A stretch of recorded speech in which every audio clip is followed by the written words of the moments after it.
Nous allons reprendre et plutôt commencer après les déclarations de politique générale, l'étude du budget, sachant, comme à l'accoutumée maintenant depuis 18 mois, nous allons commencer par l'étude des recettes, ensuite la section 7 que nous ferons, je pense, à partir de lundi, les dépenses ordinaires pour terminer par les interventions publiques. Je vous rappelle également que nous votons chapitre par chapitre, que vous pouvez intervenir dans le cadre des lignes, mais bien entendu, lorsque je mettrai chapitre au vote, il s'agit donc non pas des lignes, mais aussi il y a un certain nombre de lignes sur lesquelles vous voulez intervenir, c'est le moment. Monsieur le secrétaire général, vous avez la parole.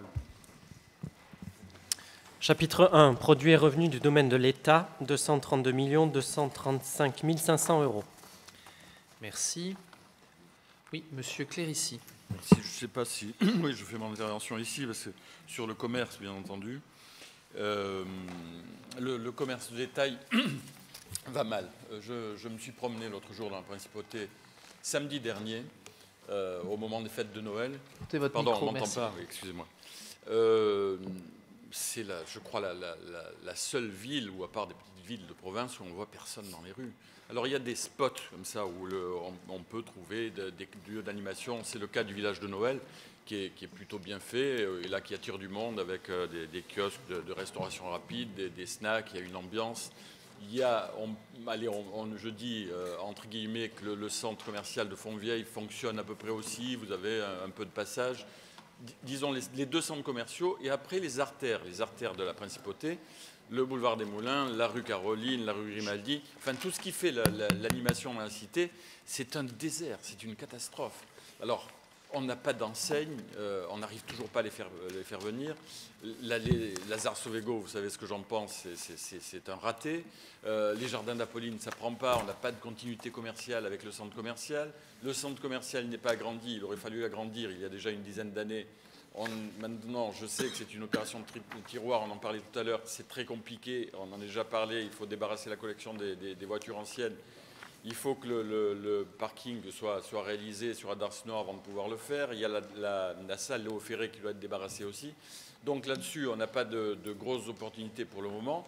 Toujours est-il qu'avec les projets, comme le disait Madame Rossi tout à l'heure, avec les projets qui se montent autour, on est vraiment mal. Il est aujourd'hui tiré vers le haut, le commerce de détail, par le concessionnaire automobile. Je vous l'ai dit, l'IMSEE, il faut qu'elle rectifie, qu'elle nous fasse dans le détail exactement ce qu'est, pour ne pas paraphraser, le commerce de détail, et puis qu'elle nous sorte le luxe et les concessionnaires automobiles. Mais il va falloir faire quelque chose. La seule opportunité qu'on ait aujourd'hui, alors on a le Larvoto qui va être refait, c'est pas mal, parce que là, j'espère, j'ai demandé à Madame Gramalia, on verra bien ce que décide le souverain. Moi, j'aurais aimé qu'il y ait des kiosques supplémentaires, ça apporte un plus donc, dans la cagnotte de l'État, bien entendu, hein. Tout ce qui est aujourd'hui commercial, qui participe de l'ambiance de la cité à Monaco, il faut le promouvoir. On a aussi l'opportunité, j'y reviens à chaque fois, sur l'Office du tourisme. Si on doit le faire, il faut le faire maintenant. On ne peut pas le faire dans 5 ans. Alors là, effectivement, les chantiers, il y en a de tous les côtés sur cette place. Autant en rajouter un. Voilà, il y a cette opportunité. Il faut refaire la place aussi. On en a déjà reparlé. Pour essayer de dynamiser le boulevard des Moulins, malheureusement, où les structures sont petites, les commerces sont petits, et où on n'a pas trop de possibilités de changer les choses. Si on a une possibilité de changer les choses, c'est ouest-est. Voilà. Donc, il faut à tout prix qu'on fasse quelque chose pour les résidents, pour les nouveaux arrivants, pour qu'on arrive à dynamiser cette cité. Elle en a grandement besoin. Je vous remercie. Merci, monsieur Clérici. Je vous en prie. Simplement répondre à monsieur Clérici que le gouvernement partage votre analyse. Le centre commercial de Fontvieille, j'espérais qu'on puisse déposer l'appel à candidature avant Noël. Ça sera, je pense, début janvier. Mais ça sera début janvier. Nous n'avons pas pris de retard, compte tenu de ce que vous avez dit, c'est-à-dire de l'opération tiroir. C'est que ce n'est pas demain que le musée de la collection des voitures du Prince, la salle du canton, vont être déménagés pour libérer de l'espace. Donc on n'a pas de retard, mais il faut le faire et on le fera en début d'année. Sur le boulevard des Moulins, je vous ai donné l'accord du gouvernement pour qu'on engage la réflexion précise avec l'objectif d'aboutir sur l'actuel bâtiment de la direction du tourisme pour y enlever les bureaux et faire quelque chose d'autre à la place. Et en début d'année, je reprendrai contact avec le propriétaire ou les propriétaires de la place, enfin une partie de la place des Moulins pour avancer. Donc, on avance. J'ajoute que l'Observatoire du commerce est le lieu où on va pouvoir discuter de tout ça et engager des actions précises.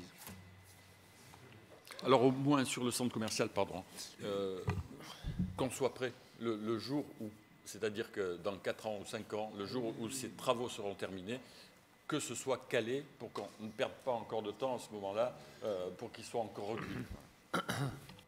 Merci, Monsieur Clérici. Je m'associe bien volontiers à votre déclaration et à vos arguments, mais il faut reconnaître que la création de l'Observatoire du commerce par Monsieur le ministre est un élément très favorable dans le cadre de la réflexion et ça fait partie des sujets tout à fait tout à fait positifs parce qu'il n'y avait pas de structure et aujourd'hui, et en plus l'ensemble des interlocuteurs que vous avez associés dans le cadre de cet observatoire, j'ai très bon espoir que ça débouche rapidement sur de bonnes idées, des idées de bon sens, raisonnables, faisables, et qui ne soient pas uniquement les yaka faucons. Voilà, donc c'est important à préciser. Bien, s'il n'y a pas d'autres remarques sur... Oui, Monsieur le Président de la Commission des Finances, je vous en prie. Je voulais juste poser une question sur la ligne produits de cession qu'on appelle les droits de surdensification, qui nous avait été présenté exactement il y a 1 an lors du budget primitif 2014. À l'occasion des questions du budget rectificatif 2014, où il y avait déjà cette ligne de 8 millions d'euros, le gouvernement nous avait donné une liste assez exhaustive de toutes les opérations qui auraient pu justement générer ces droits de subvensification, ces produits de cession.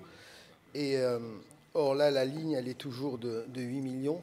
Je veux dire, eu égard à ce détail que j'ai devant les yeux là, de toutes les opérations qui pourraient se dénouer l'année prochaine ou dans 2 ans, je voulais savoir si c'était un principe de prudence qui amenait le gouvernement à inscrire 8 millions comme les années précédentes, ou si en 2015 on aurait un bon espoir si ce système fonctionne et si on aura un bon espoir de finalement encaisser quelques recettes à ce niveau-là.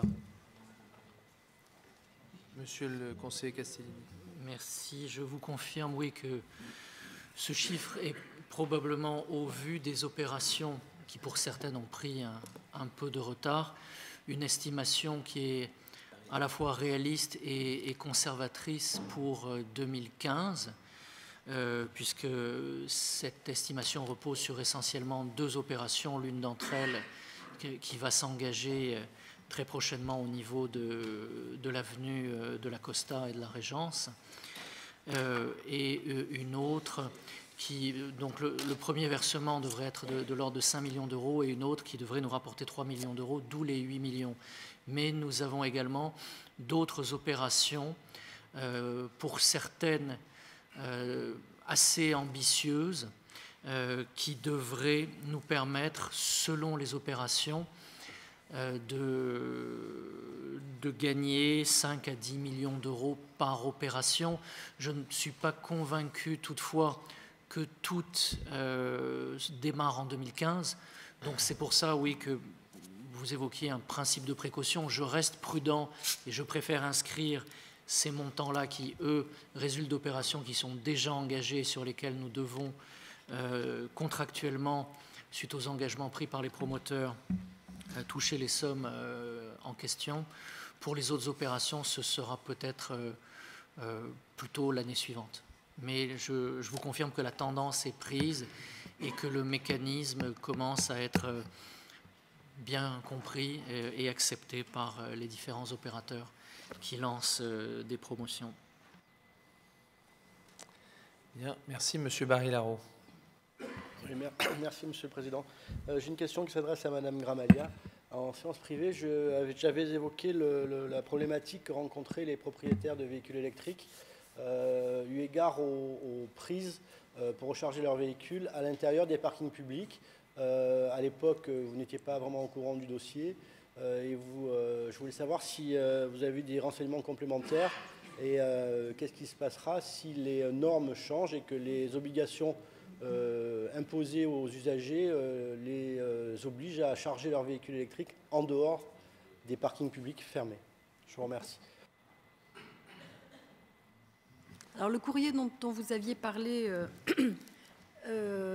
en séance privée, c'était un courrier qui prévenait les propriétaires de véhicules électriques suite à une demande qu'ils avaient formulée d'installer dans les parkings publics des prises électriques, que peut-être, comme c'était l'installation, et il faut dire que l'installation était aux frais de l'État, mais que peut-être ils devraient déplacer leurs véhicules éventuellement, sachant que l'installation était prise aux frais de l'État.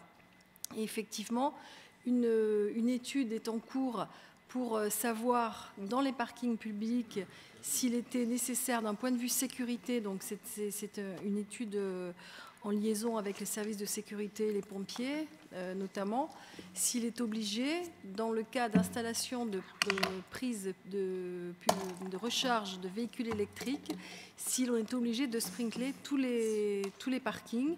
Et les parkings qui seraient un petit peu en souterrain, est-ce qu'il y aurait une obligation de sprinkler l'intégralité des parkings? Pour les constructions futures, nous demandons aux constructeurs, aux promoteurs de prévoir l'installation de ces sprinklers dans l'intégralité des parkings.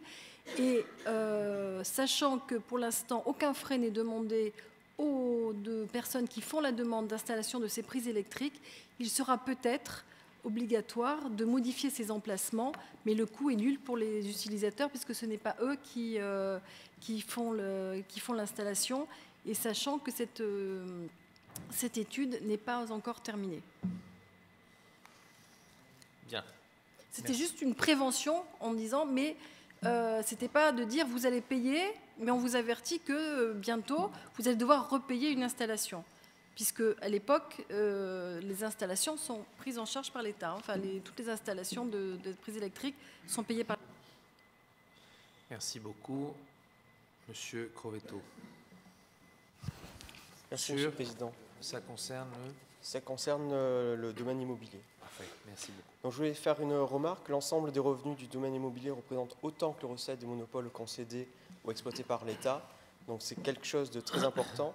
Si on prend juste la partie purement immobilière, donc de l'article 111.100, sa croissance montre qu'au-delà d'être un des piliers du modèle social monégasque, le logement domanial procure aussi des recettes récurrentes et en progression régulière au budget de l'État.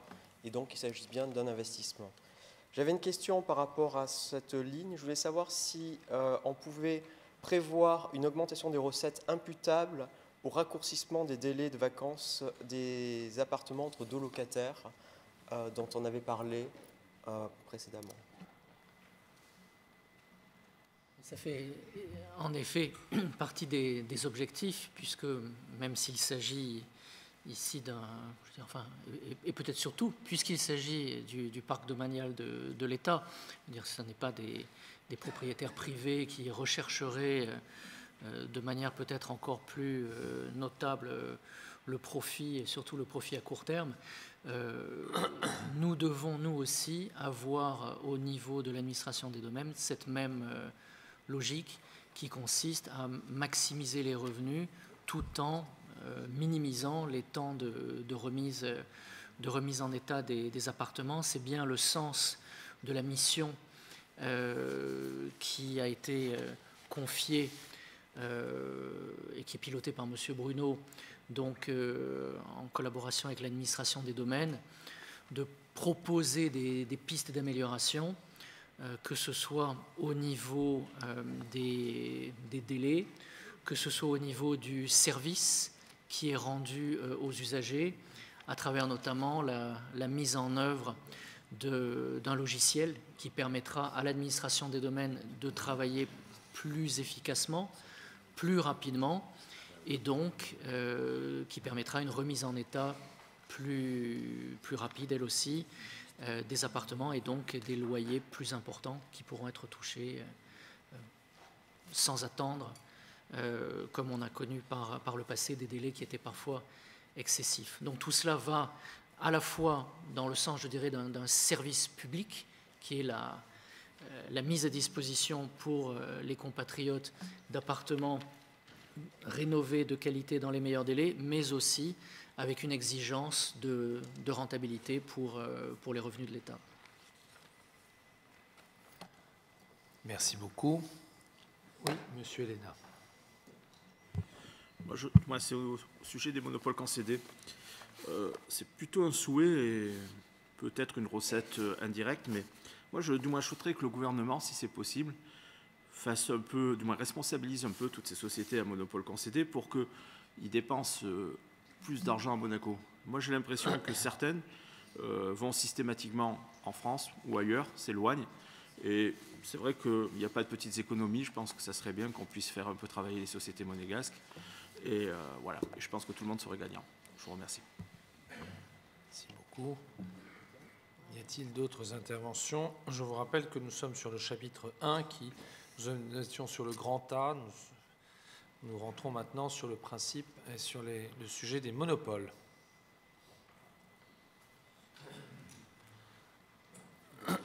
Oui, Monsieur Poirier, je vous en prie. Merci, Monsieur le Président. Ma première intervention, Monsieur le Ministre, a une portée beaucoup plus globale sur l'ensemble des concessions. Ces derniers mois, j'ai eu à évoquer à de nombreuses reprises que la commission mixte n'avait pas été consultée sur tel ou tel dossier. Mon propos ce soir n'est pas de faire une quelconque critique, mais bien au contraire, de vous faire une proposition. Et pour éviter à l'avenir ce genre de situation, je souhaiterais que nous puissions partager entre nos deux institutions un cadre qui fixerait dans quelles conditions la commission doit être saisie. N'ayant pas trouvé le texte instituant la commission, faute de texte, chacun a sa propre conception des choses, ce qui ne peut être que frustrant. Par ailleurs, et de la même manière, serait-il possible que dans les tout prochains jours, nous puissions partager ensemble un agenda des travaux de la commission pour l'année 2015, avec déjà la liste des concessions qui arriveraient à échéance dans l'année, et ainsi établir ensemble un calendrier, une espèce de calendrier prévisionnel. Vous avez évoqué dans votre réponse déjà Monaco Télécom, la SMA, il y en aura certainement d'autres. Si on pouvait s'organiser en conséquence, ça serait que mieux pour travailler de manière proactive sur ces dossiers. Merci. Aucun problème pour établir ensemble un calendrier. Il y a déjà effectivement Monaco Télécom, il y a la SMA, il y a la SEPM, bien sûr. Donc, aucun problème. M. Coll et M. Mouly peuvent proposer un calendrier que M. le Président validera. Le début de votre intervention fait allusion, je pense, à la reprise de Monaco Télécom. C'est clair que l'opération, on l'a expliqué, pour des raisons tenant aux règles de la bourse, devait rester totalement confidentielle. Monsieur le Président du Conseil national a été informé régulièrement de l'opération, et comme la concession n'est pas modifiée, il n'y avait pas une obligation de réunir la commission de concession. Quand une concession est modifiée ou renouvelée, il faut réunir la commission de concession, c'est évident. Exemple pour l'héliport, bon ça oui. Quand elle n'est pas modifiée, on est dans l'information et cette information elle est soumise quelquefois à des règles qui nous échappent. Je rappelle que demain soir, nous avons une réunion sur des concessions, justement, sur la SMO, puisque la concession arrive à échéance. Donc, on se voit demain. Effectivement, dans le prévisionnel, on se voit demain pour quelque chose qui renouvelle au 1er janvier, mais on va le faire. J'évoquais pas spécifiquement, monsieur le ministre, Monaco Télécom. Il y a eu des changements tarifaires, par exemple, aux autobus. On n'a pas été consulté non plus. Il y a eu des modifications sur MCR aussi de constitution. Donc l'idée est bien de savoir justement à quel moment la commission doit être consultée et à quel moment elle n'a pas l'être. Puisque peut-être que nous, élus, on va se faire une idée d'eux et peut-être que le texte n'est pas là. Donc l'idée, c'est bien partager des règles ensemble, qu'on soit bien d'accord et qu'on sache à quel moment on doit l'être, à quel moment on ne l'est pas. Simplement. Donc c'est un peu une règle du jeu partagée entre nous. C'est vrai, monsieur le ministre, avant de donner la parole au reste de mes collègues, que pendant des années, la commission des concessions ne s'est réunie, j'en ai fait partie quand j'étais membre de la minorité, ne s'est réunie que pour la SM. Tout le monde voulait y participer, vous comprenez pourquoi. Mais pour les sujets un peu plus ingrats, la commission des concessions a rarement été réunie. Et je crois que c'est un processus qui a été mis en place par un certain nombre de nos aînés il y a de nombreuses années et qui est très intéressant et très important et qui fait partie des attributions du Conseil national, pas uniquement pour, je dirais, marquer et manger sur les plates-bandes du gouvernement, mais parce que le Conseil national est un conseil et que les élus qu'il compose peuvent avoir aussi, ils ont une vie professionnelle privée, ils ont eu des fonctions et ils sont toujours de bons conseils dans ce genre de réunion et je crois que c'est absolument essentiel. Donc votre proposition qui consiste effectivement à mettre à plat un petit peu le différent calendrier et savoir ce sur quoi nous avons des échéances importantes sur la concession de la SAM des ports, de la SEPM, dont nous allons parler après. Et il y a des échéances, bien entendu, qui s'imposent à nous tous. Donc, mais il y en a effectivement beaucoup. Et pour Madame le conseiller et le Conseil national, ça sera plus pratique de faire un petit point de synthèse là-dessus. Tout à fait raison. Monsieur Boéry, vous souhaitiez prendre la parole sur le... Oui, en fait sur les parkings publics. Mais c'est un cas, j'ai toujours l'esprit d'escalier, moi. Ça va trop vite, vous me regardez je vous pas demande juste suffisamment. que quand on reste sur on essaie d'intervenir sur le même sujet, parce que sinon, pour la clarté des débats, c'est pas très facile pour les gens qui nous suivent. Donc c'est juste un cas particulier, j'ose à peine le citer, mais enfin, quand même, Monaco a gagné hier soir, donc c'est quand même pas mal au football. En contrepartie, hier, des parkings publics du centre commercial, on ne pouvait plus sortir. On ne pouvait plus sortir parce que 2 sorties avaient été bloquées, probablement pour des raisons de fluidité de la circulation, ce que je comprends, mais on risquait vraiment l'asphyxie hier soir après le match. Et donc, je suggère, j'ai juste une petite solution pour l'éviter. Comme on ne conserve qu'une sortie, peut-être on pourrait envisager le paiement à l'entrée, ce qui permettrait de fluidifier la sortie, juste pour quand il ne reste plus qu'une seule voie pour partir. Ça gagnerait beaucoup de temps. Voilà. Bien, monsieur le conseiller pour l'intérieur est en train de noter. Parfait. Monsieur Robineau. Ça concerne les monopoles. Ça concerne la régie des tabacs. Là, pardon. La régie des tabacs. Parfait. Je vous en prie. Pas tout à fait. Donc, merci, Monsieur le Président. Donc, je constate la baisse des recettes continue sur cet article. Et comme je l'ai déjà remarqué, je ne suis malheureusement pas sûr, et pour cause, que ce soit dû à une baisse de consommation du tabac, mais plutôt à une perte de clientèle pour Monaco. D'ailleurs, vous nous l'expliquez dans l'exposé des motifs, et je note au passage, et c'est là le sens de mon intervention, la disparition de certains commerces. Alors, moi, je voudrais intervenir à ce niveau parce que je crois qu'il faut rappeler l'importance de soutenir les commerces de proximité. Ils font cruellement défaut dans certains quartiers, on le sait par exemple sur le Rocher, ils sont importants pour un certain nombre de populations, notamment âgées. Je crois que la création de l'Observatoire du commerce auquel participera Philippe Clérici pourra probablement y remédier. Quoi qu'il en soit, mon message ce soir, c'est ne laissons pas mourir les petits commerces. Évidemment.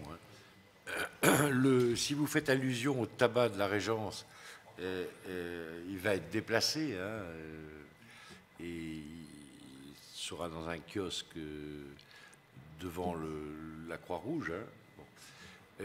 Sur la régie des tabacs, la baisse, elle s'explique tout simplement par la différence de prix du tabac entre je la faisais France allusion et donc Monaco. à la disparition du commerce rue Lazare-Sauvégo, et puis effectivement la Régence qui va souffrir des travaux. Bien évidemment, il y a la différence de prix avec l'Italie, il y a le commerce de la cigarette électronique, mais pour autant, tous ces commerces de proximité, et là, je ne fais pas allusion simplement au tabac, hein, je pense à tous les autres commerces. Je crois que c'est vraiment quelque chose qu'il est important d'essayer de préserver dans des quartiers comme le Rocher, où il y a pas mal de personnes âgées qui n'ont pas forcément la facilité d'aller dans des grands centres commerciaux.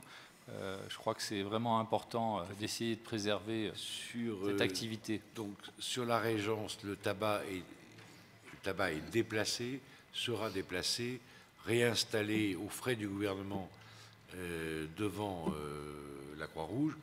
Et sur la régie des tabacs, je voulais terminer. C'est vrai que la baisse de la vente des cigarettes est inéluctable tant qu'il y a une différence de prix aussi forte entre l'Italie et la France et Monaco.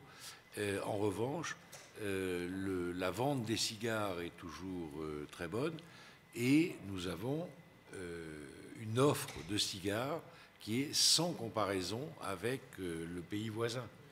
On a à la tête de la régie des tabacs un spécialiste mondialement reconnu du cigare et qui a, grâce à son réseau, des cigares exceptionnels qui sont vendus en principauté et nulle part ailleurs. Ouais.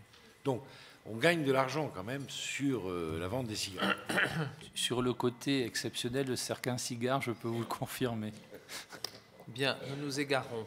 Donc, s'il n'y a plus d'intervention sur le petit 1 du grand B, sur les monopoles, nous sommes sur les monopoles. Pour ceux qui veulent intervenir sur Monaco Télécom, il y a d'abord la Société des Bains de Mer. Qui souhaite intervenir sur la Société des Bains de Mer? Voilà, pour que ce soit groupé. Non, la Société des Bains de Mer est avant Monaco Télécom. C'était un dossier avant. Je vous en prie. Vous souhaitez intervenir sur... Allez-y, je vous en prie. De façon plus générale sur... Allez-y, allez-y. Oui, enfin, intervenir et compléter les propos de Thierry et les compléter de manière insistante, même si vous avez, Monsieur le Président, déjà complété ces propos et une forme de redondance. Donc, mais insistance parce que sous réserve de relecture de tous les PV, je crois que je suis intervenu à chacune de nos séances publiques sur ce sujet-là, mais malheureusement pour le moment sans véritable effet apparent. Donc je m'explique, je me réexplique. Oui, il est urgent qu'on se voit pour définir d'abord le rôle de cette commission des concessions, en affiner le cadre de consultation, le cadre de réunion. Visiblement, vu du côté gouvernement, c'est essentiellement et surtout au moment des renouvellements de concessions. Les ordres du jour qu'on a reçus depuis 18 mois, y compris celui de demain, en témoigne. La réponse que vous avez faite tout à l'heure sur Monaco Télécom en est un signe de plus.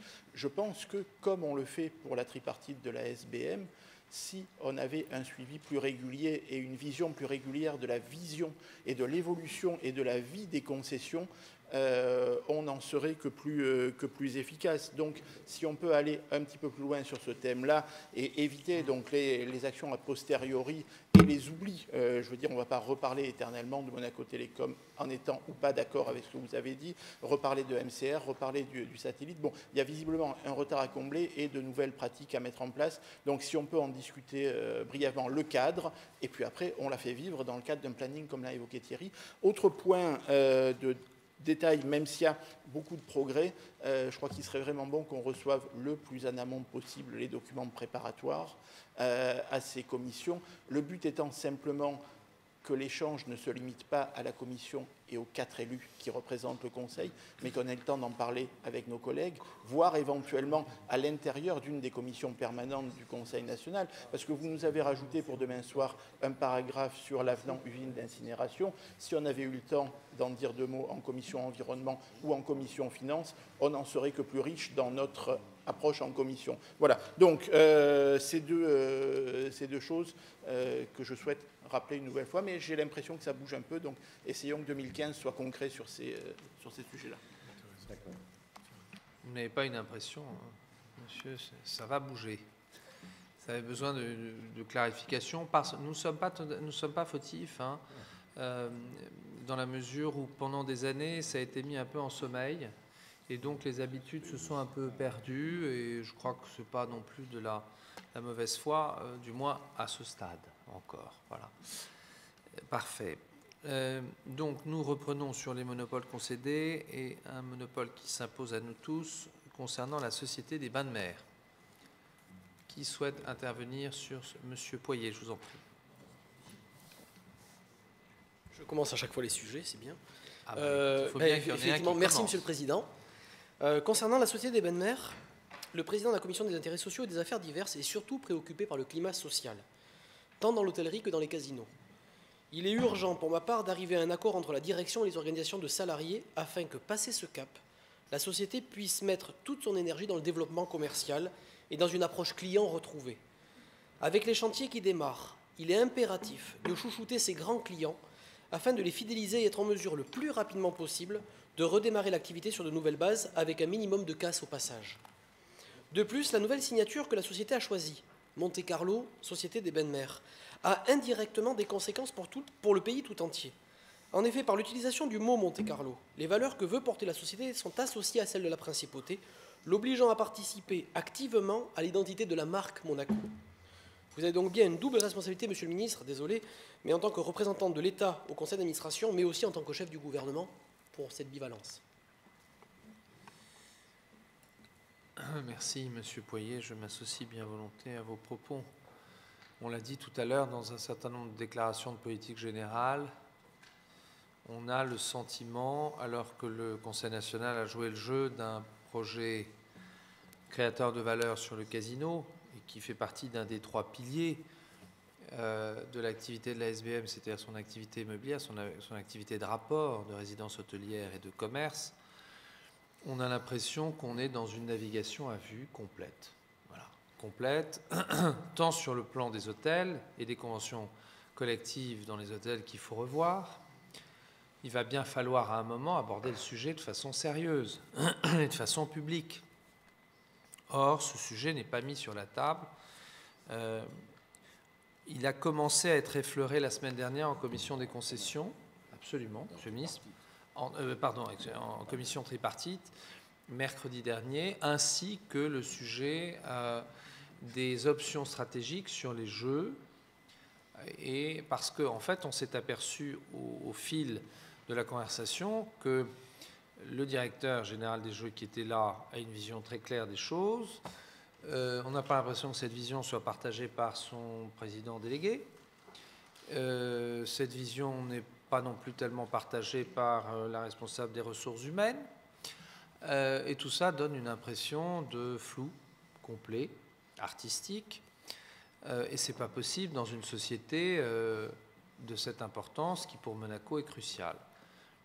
Donc, on ne peut pas continuer comme ça. Et je vous rappelle que dans les 4 ans qui viennent, un pan du chiffre d'affaires non négligeable va être amputé avec la fermeture partielle, voire presque quasi totale de l'hôtel de Paris, sauf 40 chambres, un manque à gagner de plusieurs dizaines de millions d'euros dans le cadre du chiffre d'affaires annuel, et donc l'impact des résultats hôteliers sur la partie du résultat brut d'exploitation en matière hôtelière va être également impacté. Donc, il faut absolument que les jeux se redressent, mais pas se redressent en comptant sur quelques joueurs qu'on connaît bien, qui ont perdu beaucoup, mais en se basant sur des nouveaux joueurs et une anticipation professionnelle sur le plan du marketing et une vision. Or, aujourd'hui, on n'a pas, peut-être que monsieur le directeur des Jeux, général des Jeux, monsieur Galvani, là, elle n'est pas partagée par le président délégué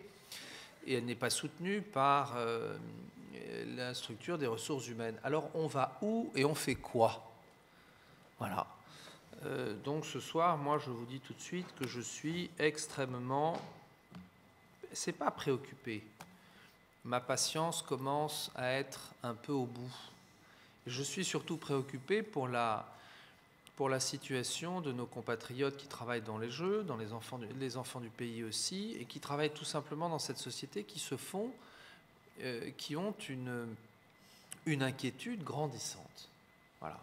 Et je ne fais pas de misérabilisme ou de catastrophisme. On est obligé aujourd'hui d'en arriver à cette conclusion. On peut peut-être une réaction générale sur la SBM après les propos de Monsieur le Président, que je partage largement, pas entièrement, mais largement, sur les jeux au cours de cette commission tripartite qui, franchement, a été la plus intéressante. Absolument. Depuis de nombreuses années, Oui. bon, qui a été constructive. Et quelqu'un a dit à cette commission, s'adressant au directeur des jeux, mais finalement, vous avez votre plan jeu. Oui. Le seul problème, c'est qu'on ne le connaît pas vraiment complètement dans le détail, mais bon. Il est un peu dissimulé. Alors après la mise en œuvre du plan jeu élaboré par cet expert, moi, je vous redirai ici qu'elle ne dépend pas du gouvernement. Non, mais vous êtes notre interlocuteur. Oui, non, mais c'est normal. Non, mais je veux le rappeler quand même. Hein. Ce n'est pas moi, ni M. Castellini qui gérons les jeux. À part sur d'autres sujets que les jeux, sur le plan social, qui a une importance capitale, il y a 2 événements majeurs qui vont se dérouler dans les jours et semaines qui viennent. Le premier, c'est l'accord sur la rémunération des salariés de l'hôtel de Paris. La direction de la SBM a expliqué lors de cette tripartite les options qu'elle espère pouvoir négocier avec les syndicats d'employés. À ce jour, je n'ai pas de retour, M. Castellini, M. Valéry non plus, des discussions qui ont été réentamées par la directrice des ressources humaines avec les employés de l'hôtel de Paris. Je n'ignore pas que l'hôtel de Paris va réouvrir partiellement la semaine prochaine. Mais à ce jour, je n'ai pas d'informations. Peut-être que lundi, nous en aurons, mais à ce jour, je n'en ai pas. C'est la question de l'abandon par un certain nombre de catégories de la rémunération à la masse au profit d'un fixe. Tout ça est évidemment très compliqué puisque derrière cette discussion, il y a la remise en cause ou non de la convention collective. C'est compliqué, Monsieur le ministre, mais c'est leur métier. Oui, c'est leur fonction. Oui. Ils sont payés pour ça. Bon, c'est pas votre métier, c'est pas le mien non plus. Alors chacun fait son métier, qu'il fasse le leur. Tout à fait. Voilà. Bon, alors aujourd'hui, je n'ai pas de retour des dernières réunions, mais je pense que lundi, on en aura. Autre sujet social capital, le statut unique. Enfin, unique entre guillemets, parce que, effectivement, Monsieur le Président trouve qu'il n'est pas très unique, ni Monsieur Elena. Bon, ce statut, il doit être, et ça, je le dis clairement, à la demande du gouvernement. Nous avons dit à la direction de la SBM qu'il fallait arrêter de jouer la montre, enfin, de durer sur ce sujet, et qu'il fallait fixer un rendez-vous précis, qu'on soit fixé où le statut unique est adopté. Le gouvernement est pour un statut unique. Je dis pas celui-là en particulier, mais sur le principe du statut unique. Si on veut introduire de la mobilité, si on veut introduire des progressions de carrière, il faut un statut unique. Je ne me prononce pas sur celui qui est mis au vote. Ce vote a lieu fin janvier.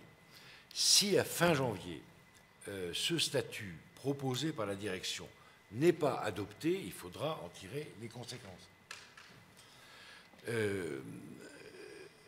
Dernier problème sur la SBM que je voudrais évoquer, c'est l'augmentation de capital. L'augmentation du capital de la SBM est absolument nécessaire pour que la SBM ait, à partir de la fin de l'exercice, l'argent nécessaire pour continuer les travaux. Donc, si on fait le compte à rebours, ça veut dire que la procédure d'augmentation du capital avec l'AMF et toute la procédure financière doit être entamée après le 15 janvier, mais pas beaucoup plus après. Donc là, il y a deux hypothèses.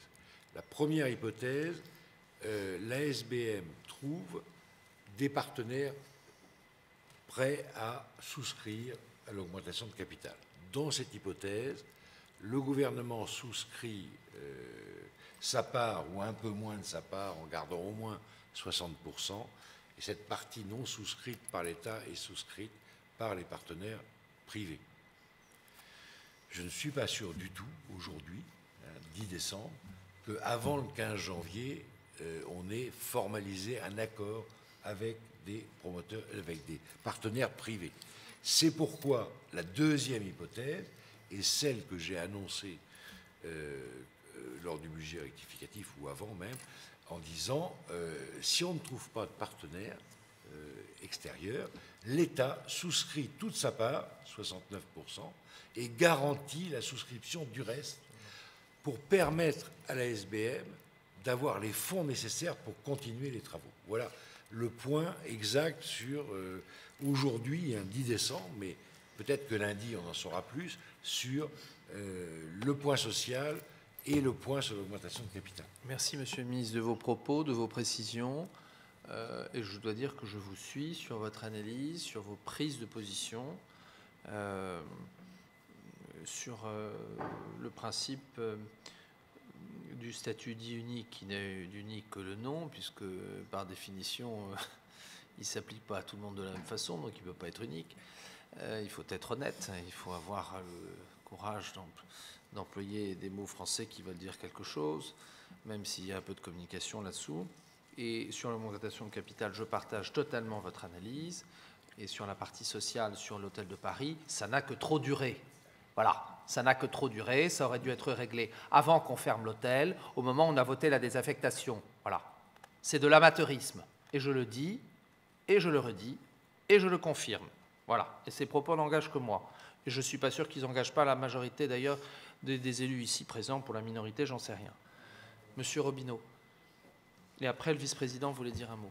Oui, je continuerai donc sur la SBM et sur son volet social. Donc pour moi, cette société, qui est un monopole concédé dans laquelle l'État reste actionnaire majoritaire, a toujours été une source d'emploi pour nos compatriotes. Il y règne aujourd'hui un climat social des plus désastreux, auquel on semble incapable d'apporter ne serait-ce qu'un début de solution. La priorité nationale y est mise à mal, l'école des jeux est oubliée, les emplois sont menacés, le statut unique reste controversé, le plan en jeu dans les tiroirs, les clients à l'étranger. Bref, faites vos jeux, rien ne va plus, mais soyons rassurés, le chantier, lui, il a démarré.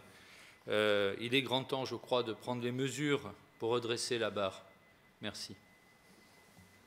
Merci, monsieur le vice-président. Et après, monsieur. Merci, monsieur le président. Non, je ne comprends pas très bien l'explication de monsieur le ministre concernant l'augmentation de capital. Si la SBM doit avoir besoin d'ici le 15 janvier, si j'ai bien compris.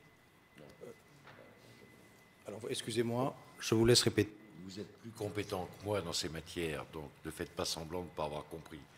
Pour disposer des fonds après l'augmentation de capital, en mars, fin mars, il faut lancer la procédure après le 15 janvier, le 20 janvier, le 21 janvier, et vous connaissez mieux la procédure que moi. Et donc voilà ce que j'ai dit. Donc si d'ici le 15 janvier, la SBM trouve des partenaires privés agréés, bon, eh bien on fera ça. Si la SBM ne trouve pas, la garantie que le gouvernement va apporter à la SBM, c'est de souscrire l'intégralité de sa part, 69%, et puis de garantir le reste. Donc c'est ce que vous aviez indiqué il y a déjà quelques mois. Mais je me permets d'insister sur l'importance de cette prise de position du gouvernement.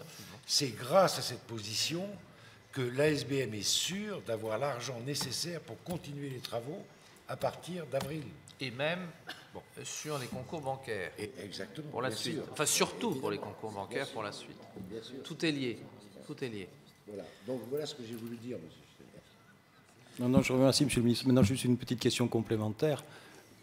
Vu qu'on est dans le domaine des jeux, que c'est le domaine des probabilités, je voulais savoir quel était le pourcentage des probabilités pour que la SBM trouve des partenaires privés d'ici le 15 janvier. Même si Je m'honore et je me réjouis tous les jours d'avoir créé l'IMC, je ne suis pas un spécialiste. Merci, Monsieur Alavena, et après Monsieur Léna. Merci, Monsieur le Président. Sans vouloir prendre trop de temps ni redire ce qu'on dit ou ce que diront certains collègues, je voudrais dire deux mots publiquement, aussi bien en tant que membre de la commission tripartite et que ex-rapporteur de la loi de désaffectation. Monsieur le ministre, Monsieur le Président, chers collègues, moi, le constat est de plus en plus clair. Je veux dire, plus le temps passe, plus on fait de réunions, plus c'est toujours la même chose. Et plus j'ai l'impression que rien ne change, et la seule conviction qu'on peut acquérir, c'est qu'on nous balade. Alors quand je dis nous, c'est nous les élus. Ça, c'est une certitude. Je ne sais pas si de votre côté, vous avez la même impression que nous. Ça serait inquiétant. Dans ce cas-là, j'ai envie de vous dire, soyons solidaires. Et si ce n'est pas le cas, j'ai envie de vous dire, aidez-nous à accéder aux infos. Parce que le Président l'a dit, on y revient toujours, notre interlocuteur dans le dossier SBM, c'est vous, c'est l'État actionnaire, c'est le gouvernement. Et ça ne peut être personne d'autre. Parce que si on revient en deux mots et pour nos collègues sur ce qui s'est dit à la tripartite la semaine dernière et sans trahir de secret, je veux dire, bon, vous avez évoqué le financement des projets non bouclés au niveau d'un actionnaire tiers, mais bon, on n'a pas l'impression non plus que le président de la SBM fasse des efforts extraordinaires. Après tout, il est dans une situation confortable puisque l'État s'est engagé, donc on verra plus tard. Si on parle des résultats des jeux qui ne sont ni bons ni mauvais, plutôt bons on va dire, mais on a cette impression permanente d'un aléa absolu. Normalement, l'aléa c'est pour les joueurs, c'est pas pour le casino. On voit un directeur des jeux qui est en décalage assez marqué avec son management d'une part, le président l'a dit, avec ses syndicats aussi, les échanges qu'il y a eu et que nous avons eus avec les syndicats est assez net aussi. Donc voilà, on a appris pendant la réunion un peu par hasard que le plan jeu, on nous l'aurait soumis. Mais si on a bien compris ce jour-là, le plan jeu, il tient en 3 lignes, aller chercher des joueurs ailleurs, mettre en place le 24-24 et obtenir la flexibilité la plus grande possible des salariés. Bon, soit, c'est un début, on aurait pu nous informer de manière plus structurée, on aurait pu aussi surtout répondre aux questions. Quels sont les objectifs, où sont les résultats, quels sont les moyens surtout qu'on met pour arriver à ça. Et on n'a aucune info là-dessus, donc c'est pour le moins léger. Et pour finir, quand on a terminé notre réunion sur les aspects sociaux, quel décalage là aussi entre ce que l'on constate, ce que l'on nous dit, ce que nous disent les syndicats. A priori, tout va bien, l'hôtel de Paris, il n'y a pas de souci, on va régler tout. Enfin, c'est quand même pas la réalité des choses. Donc, on ne peut être, pour moi, que dubitatif sur cette situation, sur ce management. Et le flou, je le trouve franchement de moins en moins artistique. Moi, j'étais de votre avis, Monsieur le Président, quand on a décidé, en étudiant la loi de désaffectation, qu'on ne mélangerait pas tout, qu'on ne profiterait pas de cette loi de désaffectation pour exiger de la SBM un certain nombre d'engagements. Aujourd'hui, j'ai de plus en plus l'impression qu'on a peut-être tous fait fausse route et que ces engagements, il va falloir les obtenir parce qu'on veut penser à l'intérêt de Monaco d'abord et de la société dans Monaco et que, comme vous l'avez dit tout à l'heure, je ne crois pas que ça puisse durer comme ça éternellement.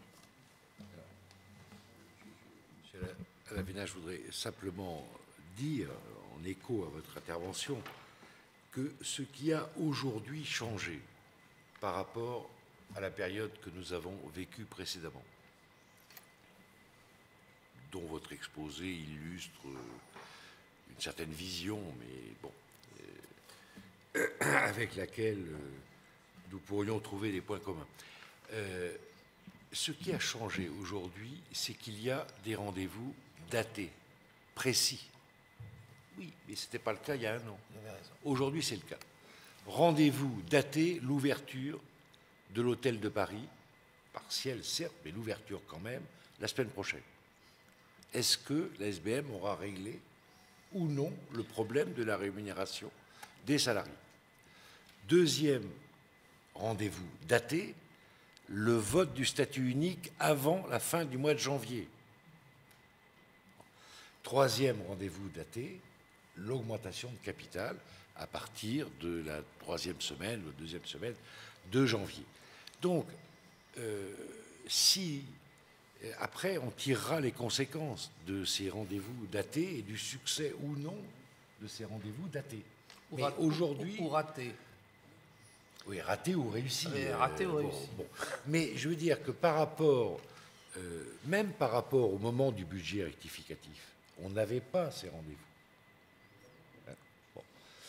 Et ces rendez-vous, au moins pour les 2 derniers, c'est le gouvernement qui les a imposés.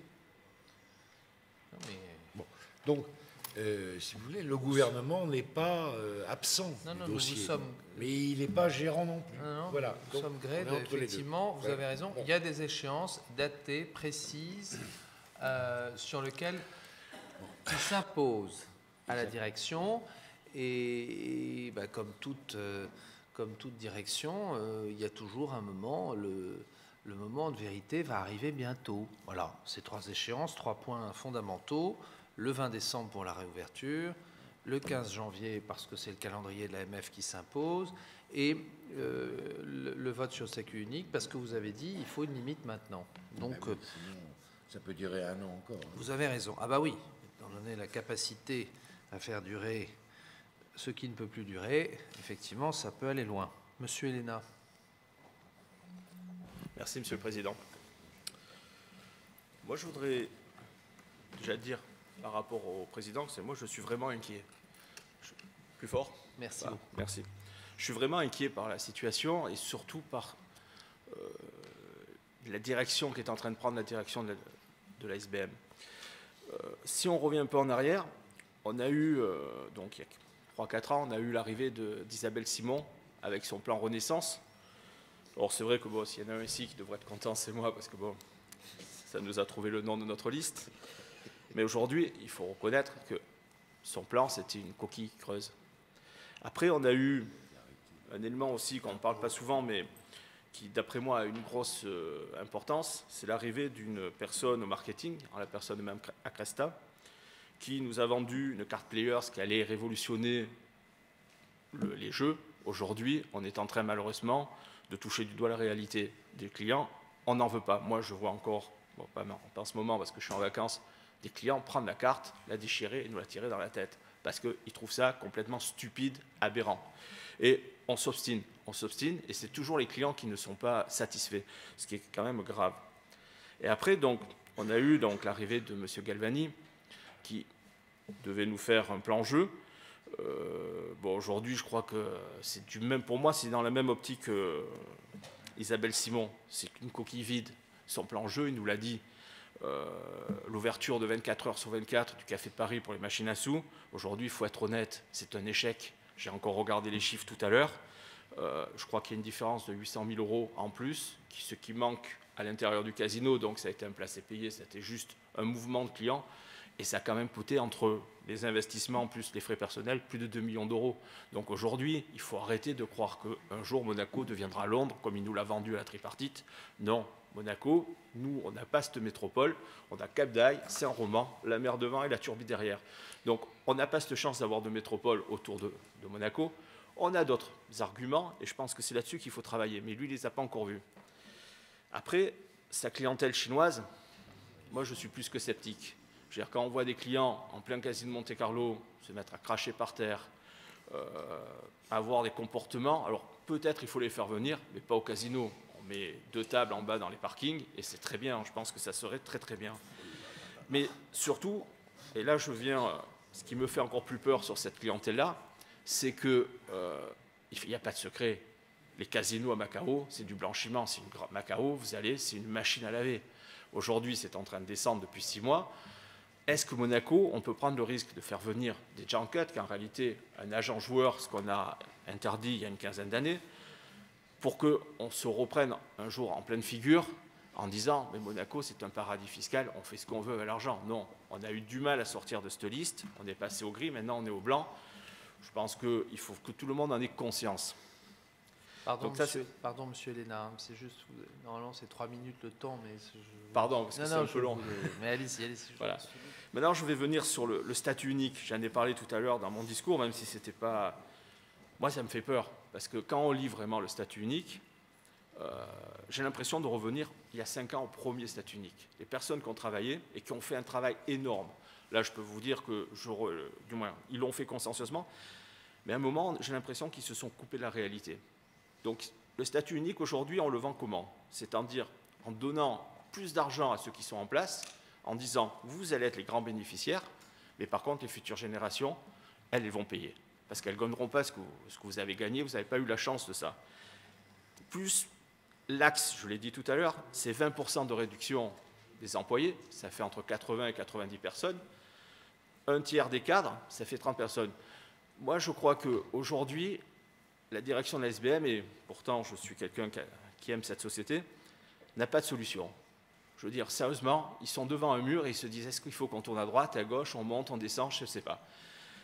Et j'en ai parlé longuement avec le président l'autre jour. J'ai dit, l'erreur qu'on fait, c'est qu'en travaillant aujourd'hui, en faisant ce travail du moins, parce qu'on ne fait pas de travail, on descend, on n'arrivera pas à descendre plus bas. Et bien aujourd'hui, on va faire en sorte ça, on ne sait jamais, on sait jamais. Peut-être pas sûr.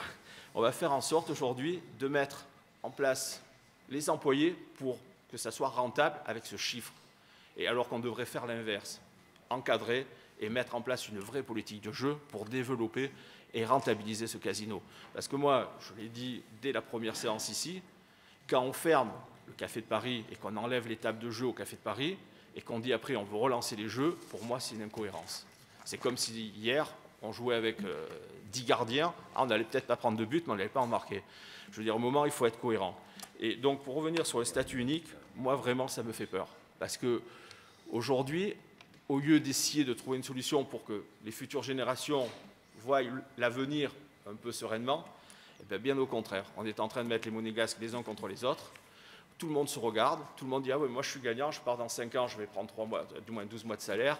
Moi je vais gagner un peu plus. Ah mais moi j'ai plus de promotion. » Donc tout le monde est en train de se regarder, on ne sait pas ce qui va se passer, même si moi je suis quand même pratiquement sûr qu'il ne passera pas. Je veux dire, parce que je pense que les monégasques, quand même, à un moment, on va quand même, j'espère, s'unir et être réaliste. Je veux dire, moi j'ai eu la chance d'avoir trouvé un outil bien, du moins en bonne connaissance. Et j'espère que mes jeunes, peut-être pas mes enfants, mais peut-être mes petits-enfants ou peut-être vos petits-enfants, ils vont trouver un outil digne de ce nom. Voilà, ça c'est ce que je voulais dire. Mais aujourd'hui, vraiment... Pardon, monsieur Héléna, mais il faut que je laisse parler vos collègues. Pardon, excusez-moi.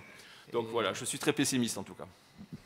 Merci de votre intervention sur un sujet que vous connaissez bien. Alors, monsieur Poirier. Juste sur au moins le premier point. Après, sur les habitudes de jeu de certains clients exotiques, bon, je ne m'exprimerai pas. Le statut unique, le ministre a déjà dit que les discussions sont toujours en cours et que le vote devrait intervenir d'ici 1 mois et demi. Donc, on n'a pas à se projeter d'ici là. Mais ce que je voulais simplement dire, c'est qu'également sur les appareils automatiques, c'était peut-être un petit peu tôt pour tirer un premier bilan d'une mesure qui n'a même pas 6 mois d'historique. Et tout ce que l'on peut noter dans les premiers chiffres, c'est que malgré tout, il y avait une tendance baissière continue depuis quelques années, qui se vérifie également en 2014, et on observe un retournement ou un tassement, voire une légère progression depuis la mise en place de cette mesure. Donc je ne dirais pas forcément, pour ne pas me contredire, que c'est grâce à cette mesure que cette tendance de fond est inversée pour de bon, mais laissons au moins, et surtout, voilà, un an révolu et une période qui corresponde à un cycle de jeu de cette société on a vécu des mois d'été, maintenant il y a peut-être un peu de tassement, on verra ce que ça donne au printemps et au retour de l'été, et on en tirera un premier bilan à l'automne 2015. Je pense que c'est assez réaliste. Merci, monsieur le conseiller. Monsieur Poirier. Rapidement, monsieur le président. Barry-Larraud et monsieur Cuqui. Merci, monsieur le président. Très rapidement, monsieur Héléna, je me permets de vous répondre sur un point de votre intervention qui concerne la carte Players. On ne va pas faire ici une réunion de travail SBM, donc on pourra en discuter par ailleurs si vous le souhaitez. C'est vrai aujourd'hui que les clients ont du mal à l'accepter. Ils ont du mal à l'accepter, d'autant plus qu'ils n'avaient pas de limite dans le niveau d'invitation précédemment et qu'aujourd'hui ils en ont. Donc forcément c'est gênant. Et peut-être que le rôle aussi des croupiers, c'est d'accompagner les clients dans une nouvelle gestion, parce qu'aujourd'hui effectivement open bar, ça a quand même des limites, quoi. Donc là, moi, je peux dire effectivement que je défends cette carte. Alors certes, il y a peut-être un programme à ajuster, hein. Je ne vous dis pas que tout est parfait, mais en tout cas de dire qu'elle n'est pas bienvenue, parlons du système qui est en place et on regardera s'il était vraiment bien vu. Merci. Monsieur Barry-Larrault. Merci beaucoup, Monsieur le Président. Alors, je suis un peu surpris par la façon dont les débats se sont organisés, parce que le ministre on va pas débattre ici ce soir. Non, mais le ministre a déjà répondu aux... Non, mais des différentes orientations. Ah non. Je crois que ce qui est important, c'est qu'effectivement, on ait un débat global pour constater que la société, comme l'a dit Monsieur Elena, non mais... la direction est devant un mur et qu'on a l'impression que... Voilà. Est-ce que je peux faire mon intervention, Monsieur le Président, ou bien... Je vous laisse, Monsieur Barry-Larrault. Ce que je voulais dire, c'est qu'étant donné que le ministre a répondu à votre intervention, celle que j'apprêtais à faire est un peu redondante. Quoi qu'il en soit, moi aussi j'aimerais quand même préciser que finalement, il y a une chose bien à l'avenue d'Isabelle Simon, c'est que M. Elena a trouvé un nom pour son groupe politique, Renaissance. Au moins, elle n'est pas venue pour rien. Quoi qu'il en soit, en discutant cet après-midi avec Jean-Michel Cuqui de la SBM, et notamment de la différence que nous faisons entre l'État lorsqu'il est dans son rôle régalien ou lorsqu'il remplit une mission d'actionnaire majoritaire, on s'est rendu compte que la société des Bennes-Mères, cotée en bourse, a un actionnariat mixte public-privé, 69% appartient à l'État monégasque. Ce dernier, afin de financer les travaux de la place du Casino, s'est d'ailleurs engagé à souscrire à la totalité de l'augmentation de capital qui va être proposée, dans la limite évidemment des parts qu'il détient, et à en garantir l'ensemble, dans la mesure où cette solution pourrait paraître un facilitateur à la fois sur le plan technique et sur le plan politique pour d'éventuels investisseurs privés. Mais qu'en est-il donc du reste de l'activité de la société ? Pourquoi le gouvernement est-il si discret dans l'interprétation ou la conduite de la feuille de route de cette entreprise emblématique de la principauté ? Pourquoi, plus particulièrement, l'État ne veille-t-il point à faire respecter, en sa qualité d'actionnaire majoritaire, les engagements qu'il prend devant les élus de la Haute Assemblée, comme celui, par exemple, de la tenue d'une école de jeu en 2014, propos dont vous nous faisiez part, Monsieur le ministre, dans votre discours de réponse au président Burini le 16 décembre 2013. Monsieur le ministre, il est donc urgent de prendre des positions tranchées sur l'avenir stratégique, social et humain de cette société. Elle est un symbole de notre économie, une image historique de l'histoire du pays. Ne nous cachons plus derrière le principe du non-interventionnisme. Chacun, d'un côté ou de l'autre de la place de la Visitation, connaît les limites qu'il ne faut pas franchir dans la conduite des affaires de cette société concessionnaire. Pour autant, force est de constater que la recherche du meilleur compromis pour garantir l'avenir et la pérennité de cet acteur majeur de l'activité économique et sociale de Monaco doit passer par un signal fort que l'État doit adresser aux salariés de cette entreprise, et notamment à ceux de l'Hôtel de Paris et des casinos. S'agissant plus particulièrement du secteur des casinos et des négociations en vue de l'instauration d'un statut unique de l'employé de jeu, je ne peux que me réjouir de cette volonté commune de la direction de la société et des syndicats des différents secteurs de jeu de s'atteler à la création d'un texte qui lisse et égalise les conditions de rémunération et les conditions de travail des salariés de ce secteur et évidemment les salariés qui entreront un jour dans la société après l'éventuelle signature de ce contrat. Cependant, comme je disais, la notion de statut unique ne s'appliquera donc qu'à ces futurs entrants, celles et ceux de nos compatriotes qui intégreront les salons de jeu après la signature de la nouvelle convention collective, si elle est signée. Vous venez de nous apprendre qu'il y a un rendez-vous donc le 31 janvier, puisque force est de constater que les nouvelles modalités qui s'appliqueront aux cadres et employés du cercle fermé maintiennent des écarts de salaire entre les différents secteurs de jeux de table, et c'est vraiment dommage. Le président du tribunal du travail, je le rappelle, annonçait récemment dans la presse 185 instances instruites par sa juridiction au nom du principe du respect du travail égal à salaire égal. Combien encore de salariés saisiront-ils la justice pour faire respecter ce principe si le statut unique est voté tel qu'il semble être présenté aux salariés? Voilà encore un exemple, Monsieur le ministre, où l'État actionnaire doit, selon moi, faire entendre sa voix dans le strict respect de l'équilibre entre l'entreprise privée de la SBM et l'intérêt général de la société. Merci beaucoup.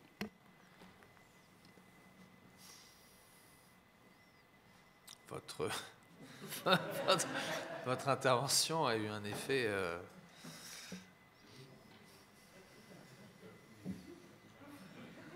Je ne peux pas vous répondre, hein, parce que... En préambule, j'avais dit que le ministre avait déjà répondu. Sur l'école de jeu, simplement une précision que je crois de mémoire, je parle sous le contrôle de Stéphane Valéry, le président Biamonti a expliqué que si le statut unique échouait, il y aurait ouverture d'une école de jeu. Et si le statut unique était adopté, l'école de jeu était intégrée dans le statut unique et dans le recrutement. Moi, je connais moins le détail que M. Héléna, bien sûr, du statut unique.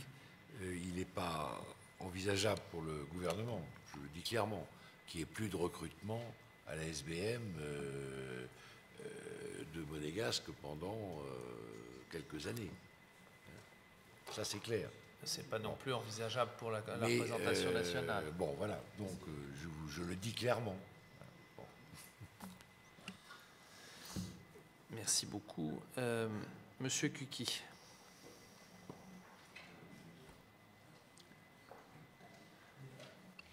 Merci, Monsieur le Président. La société de Benmer est une société particulière, on le sait tous. Particulière parce que le gouvernement en est l'actionnaire majoritaire, parce qu'elle bénéficie d'un monopole, parce qu'historiquement, elle joue un rôle socio-économique important à Monaco et emploie en particulier de nombreux compatriotes dans le secteur des jeux depuis des générations. Particulière enfin parce qu'elle participe à l'image et l'attractivité de notre pays. Or, la situation de cette société, qui doit rester un des fleurons de la principauté, est depuis plusieurs années préoccupante. Je m'en suis déjà entretenu dans ces lieux. Préoccupante dans le secteur des jeux, préoccupante pour le secteur hôtelier, préoccupante en ce qui concerne son rayonnement international et enfin extrêmement préoccupante pour ce qui est du climat social. Concernant en particulier le statut unique, il semblerait que la direction souhaite l'assortir d'une restriction significative des effectifs, continuant par là même à croire qu'en matière de casino, c'est en réduisant les dépenses qu'on gagne de l'argent. Or non, non. En matière de casino, c'est en faisant venir de nouveaux joueurs et en sachant les garder dans ces salons qu'on gagne de l'argent, ce qui prouve une fois de plus, sinon le manque de vision, du moins le manque de conviction des dirigeants de cette société. Concernant l'augmentation de capital, il est inconcevable que depuis le début de cette opération qui remonte à peu près 2 ans, la SBM et sa direction n'aient pas réussi à trouver des partenaires extérieurs. Je me demande dans quelle autre société cotée en bourse, dans de telles conditions, le board de la société aurait pu conserver la confiance des actionnaires, mais aussi, surtout, des investisseurs.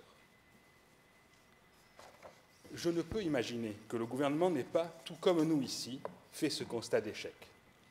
C'est pour cela que je me demande pourquoi le gouvernement persiste à laisser faire et se refuse à jouer son rôle d'actionnaire majoritaire en prenant ses responsabilités face aux échecs répétés du management en place. Mais, j'ai cru entendre dans les réponses de Monsieur le ministre que peut-être la situation pourrait changer. En attendant, pour ma part, je prendrai mes responsabilités d'élu en votant symboliquement mais solennellement contre cette ligne de recettes. Merci, Monsieur Ritt. Ce sera très bref, Monsieur le ministre, mais enfin, même derrière un verre phonique et opaque, l'élu générique que je suis, peu compétent en matière de SBM, s'interroge. Alors, clairement, en allant droit au but, il est parfaitement compréhensible que pour un temps, le gouvernement, et ce temps fut fort long, il l'est encore, ait dû faire preuve d'une sainte patience et d'une infinie, ou presque infinie tolérance. Mais je ne peux pas imaginer que vous-même et M. Castellini n'aient pas dans leur tête ou par écrit des limites, se soient pas fixées des limites à l'éventuelle et calamiteuse dégradation de tout ou partie de cette société. Donc est-ce que, simplement, je ne vous demande pas, je pense que ce serait trop confidentiel, quelles sont ses limites, mais est-ce qu'on peut espérer qu'à un moment, effectivement, le gouvernement intervienne vigoureusement, ou est-ce que cette intervention consisterait à ramasser les cendres avec une petite pelle, c'est-à-dire est-ce qu'elle arriverait vraiment à la fin? Voilà, c'est pour me rassurer. Merci. Il m'arrive de parler clairement, il m'arrive aussi de parler avec des images. Bon. Donc, bon. Vous êtes trop subtil, docteur, pour ne pas avoir compris mon propos. Monsieur le doyen. Merci, Monsieur le Président. Je n'avais pas prévu d'intervenir sur ce poste, mais finalement, je m'alarme en entendant le discours des uns et des autres. D'un côté, l'activité jeu qui fonctionne, M. Helena, qui est dans le cœur, semble plutôt pessimiste, même si on peut mettre des bémols. De notre côté, vous nous dites qu'on a lancé des travaux et que maintenant, si on ne fait pas une augmentation de capital, quelle que soit sa forme, on ne pourra plus finir de les payer. Et donc, la prise de disposition dont vous parlez, c'est que nous sommes dans une seringue. Alors, il y a 18 mois, c'était pareil.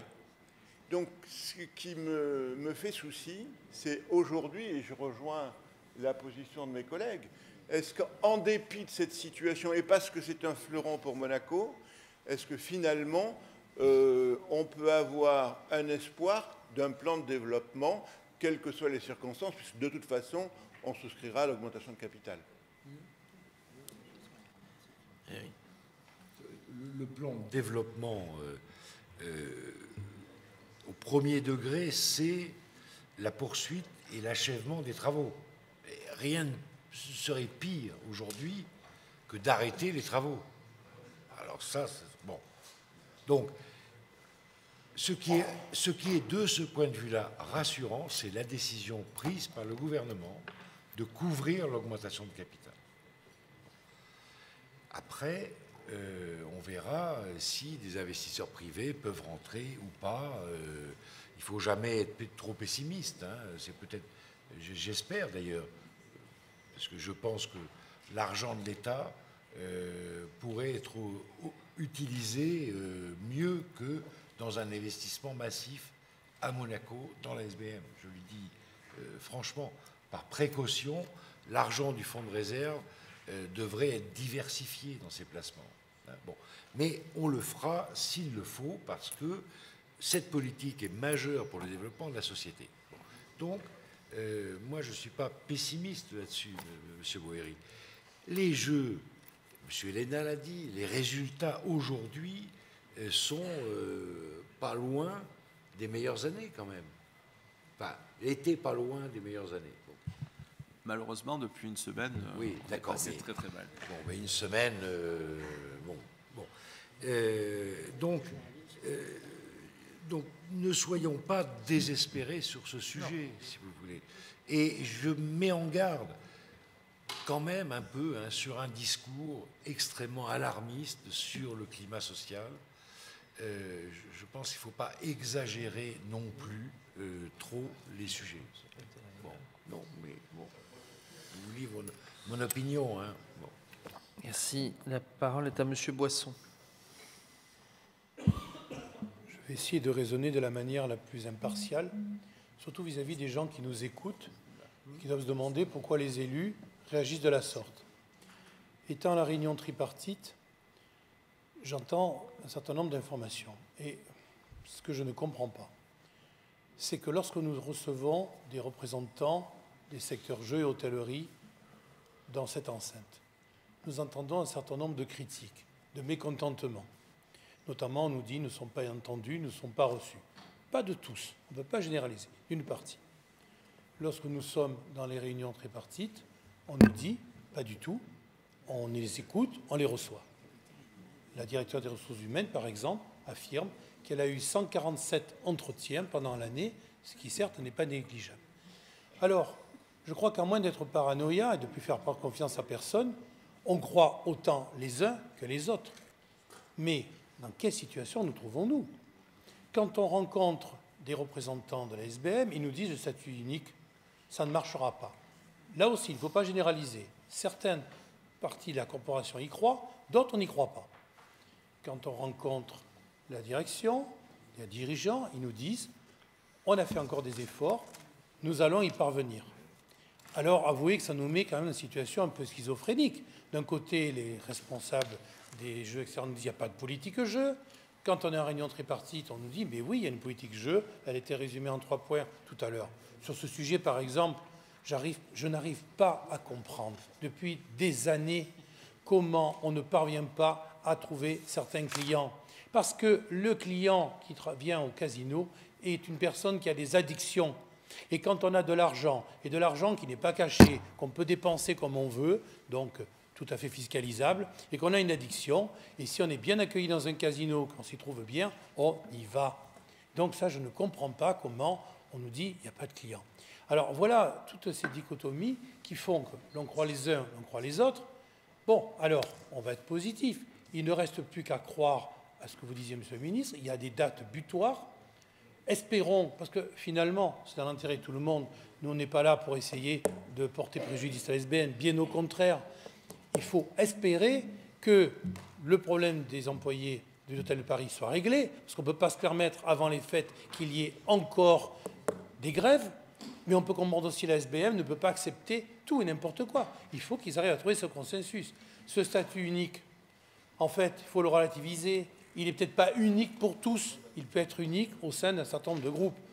Que l'on demande à quelqu'un au blackjack d'aller ouvrir une table de craps plutôt que de la laisser fermer quand il la demande, c'est indispensable.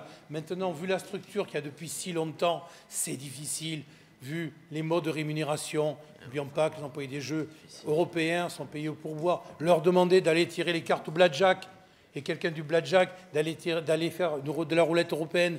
Par contre, comme le disait M. Barry-Larraud, il faut imaginer que ce statut unique s'applique dans l'avenir pour les nouveaux employés, car en effet, il faut se résigner et accepter que les jeux de demain ne seront plus ceux d'antan. Mais espérons que ces ultimatums, ces dates, aboutissent. S'ils aboutissent, eh bien, ce sera tout à l'honneur de ceux qui ont mené les négociations. S'ils n'aboutissent pas, vous avez parlé de conséquences, mais là, alors là, nous serons, nous, au Conseil national, obligés de réagir très fermement. Merci, Monsieur Boisson. La parole est à Monsieur Pasquier. Merci, Monsieur le Président. Quand j'écoute tout ça, je suis un peu perplexe, parce que je regarde la ligne SBM, et je regarde la redevance, elle ne fait que monter. Non, déjà, je me dis, mais pourquoi tant des mois? Première chose. La deuxième chose, c'est que, je ne sais pas si vous savez, mais Atlantic City est en faillite. Macao fait 20% de moins de chiffre d'affaires cette année sur les 11 premiers mois qu'elle l'a fait en 2013. 20%. Je ne sais pas la situation de Las Vegas, mais je ne crois pas que ce soit très très brillant non plus. Et ils ont d'autres atouts. Las Vegas, je vous rappelle, a 1 million de chambres, n'est-ce pas? Nous en avons 3000. Juste pour mettre les choses en perspective. Donc, je veux dire, que la situation de la société ne soit pas très bonne, j'en conviens tous. Ce que j'essaie de savoir, c'est si c'est des causes qui sont internes, endogènes ou exogènes. Après tout, on est sur un marché qui change très rapidement. Il y a beaucoup de gens qui ne jouent plus parce qu'ils n'osent plus se montrer avec leur argent, et que l'Italien qui vient avec une Ferrari et des liasses de billets de 500 € aujourd'hui pour les flasher comme ça, je suis désolé, ce type-là, il est parti, il ne reviendra jamais. Donc, si vous voulez, tant qu'on ne se met pas ça dans la tête, on ne va pas arriver à trouver une stratégie. On peut remplacer un monégasque par un Anglais à la direction des jeux, on peut remplacer un Français par un monégasque à la direction de la SBM. Si le marché est en baisse structurelle ça fait longtemps qu'il l'est, mais il continue comme ça, je ne pense pas qu'on va réussir à dire on va retourner la situation des jeux comme ça. Je crois que M. Boisson, pour une fois, je suis d'accord avec lui. Il y a des choses qui sont extérieures à la société qui font qu'on est dans une situation qui est difficile. Voilà. Donc moi, je voulais d'abord dire ça comme premier point. Le deuxième point, c'est pour revenir sur ce qu'a dit monsieur le ministre, parce que je ne suis pas d'accord avec vous. On ne peut pas dire aux monégasques que la SBM va continuer à engager des monégasques si le résultat de la société n'est pas bon.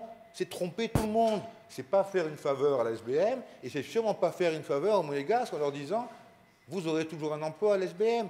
Bien sûr qu'il faut engager des monégasques, mais si la société tombe en faillite, on n'en engagera pas, il n'y aura plus d'emploi. Enfin, si donc on il fait faut... rien, si on fait rien et qu'on reste inerte, effectivement, ça risque pas de s'améliorer. Je suis désolé, je crois qu'il faut se mettre les pieds dans le sol et comprendre un peu dans le monde dans lequel on vit et arrêter de dire parce que hier c'était comme ça, il faut que ce soit comme ça demain. Ce n'est pas le cas et ce ne sera pas le cas. Alors, ça est mal, je suis d'accord avec vous. Maintenant, les raisons pour ça, je suis beaucoup moins d'accord avec ce que j'ai entendu ici. Merci. Merci M. Pasquier, M. Crovetto. Et après, nous allons clore le débat sur la SBM. Nous allons continuer le sujet des monopoles. Merci, M. le Président. Donc, j'en ai parlé dans mon intervention de politique générale. J'en avais déjà parlé pour la loi des affectations. Et malheureusement, ça reste toujours d'actualité. La SBM, c'est un monopole concédé. J'ai entendu beaucoup de choses que je partage précédemment. C'est un monopole concédé. Et en contrepartie, il y a des obligations culturelles, des obligations sociales, des obligations en termes d'image pour la principauté. Les résultats financiers ne sont pas bons, c'est clair. Et les autres obligations, mais ce n'est pas une société comme les autres, donc on peut comprendre, mais les autres obligations sont des obligations sociales, et on voit le climat social qui prévaut actuellement, il n'est pas bon. Les obligations culturelles, j'ai déjà parlé du cinéma que je ne trouvais pas forcément digne pour la principauté. Les aspects financiers au niveau de l'augmentation de capital, vous en avez répondu partiellement, mais on ne sait pas exactement s'il va y avoir des actionnaires, pas d'actionnaires. Si l'État garantit, est-ce que la direction de la SBM va vouloir rechercher des actionnaires à partir du moment où elle sait que l'État va de toutes les manières garantir l'augmentation de capital? Il y avait un autre volet du financement qui était l'endettement. On n'a pas de nouvelles sur ce volet non plus. Et il y avait un troisième volet dans le financement des travaux qui était la location des boutiques. On ne sait pas où est-ce qu'on en est. Est-ce que toutes les boutiques sont louées? Est-ce qu'il en reste? Donc beaucoup d'inconnus là-dessus. En raison de ces éléments négatifs couplés au manque de stratégie de communication de la société, je voterai symboliquement également cette ligne de recettes. Je vous remercie. Monsieur Crovetto, Monsieur Grinda. Merci, Monsieur le Président. Voilà, un peu pour réagir après tout ce que je viens d'entendre. Écoutez, certainement, cette société connaît des grandes difficultés. Tout le monde l'a dit à sa façon, et je crois avec beaucoup de sincérité. Mais elle connaît aussi la difficulté des sociétés qui sont dans des grandes périodes de mutation. Et ça, c'est incontestable. Il y a une mutation terrible de la société à laquelle nous vivons, nous. Le jeu n'est plus ce qu'il était. Bernard Pasquier l'a dit et d'autres également l'ont fait remarquer. Alors, je veux bien qu'on ne veut pas de joueurs chinois, mais enfin, d'un autre côté, s'ils perdent 15 ou 20 millions d'euros, on ne va pas cracher dessus, enfin, pas par terre, mais ni dessus. Hein. D'un autre côté, il faut prendre l'argent où il est, bien évidemment. On vit cette période de mutation immobilière, le président l'a souligné tout à l'heure, en disant que c'est un changement de métier, enfin une évolution dans un nouveau métier, et ceci nous touche au cœur même de notre être, parce que c'est au cœur de la principauté, au cœur de Monte-Carlo, et ça, j'en étais moi-même le premier triste de cette disparition du Sporting d'hiver, mais vous avez démontré, et je crois d'ailleurs que le président Nouvion l'a dit très clairement, qu'il était supporter, et je ne l'accuse pas du tout. Je veux dire, je comprends que ce nouveau métier est indispensable à la survie de la société. Alors certes, dans une société où il y a 40, 50, 60 métiers différents, je l'ai déjà dit, en tripartite et beaucoup d'attentes, la quadrature du cercle n'est pas facile à résoudre. Hein, j'en sais moi-même quelque chose. Mais néanmoins, je trouve qu'il ne faut pas non plus, parce qu'on est ici au Conseil national, être trop exagéré, trop véhément.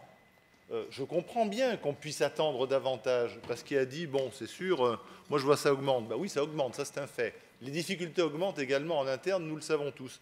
Mais n'oublions pas que nous avons demandé, c'est un nous général, hein, nous avons demandé à la SBM de garder ouvert l'hôtel de Paris alors que tous les palaces du monde fermaient. C'est quand même... Ben oui, c'est... Le ministre d'État, n'est-ce pas, vous dodelinez avec moi.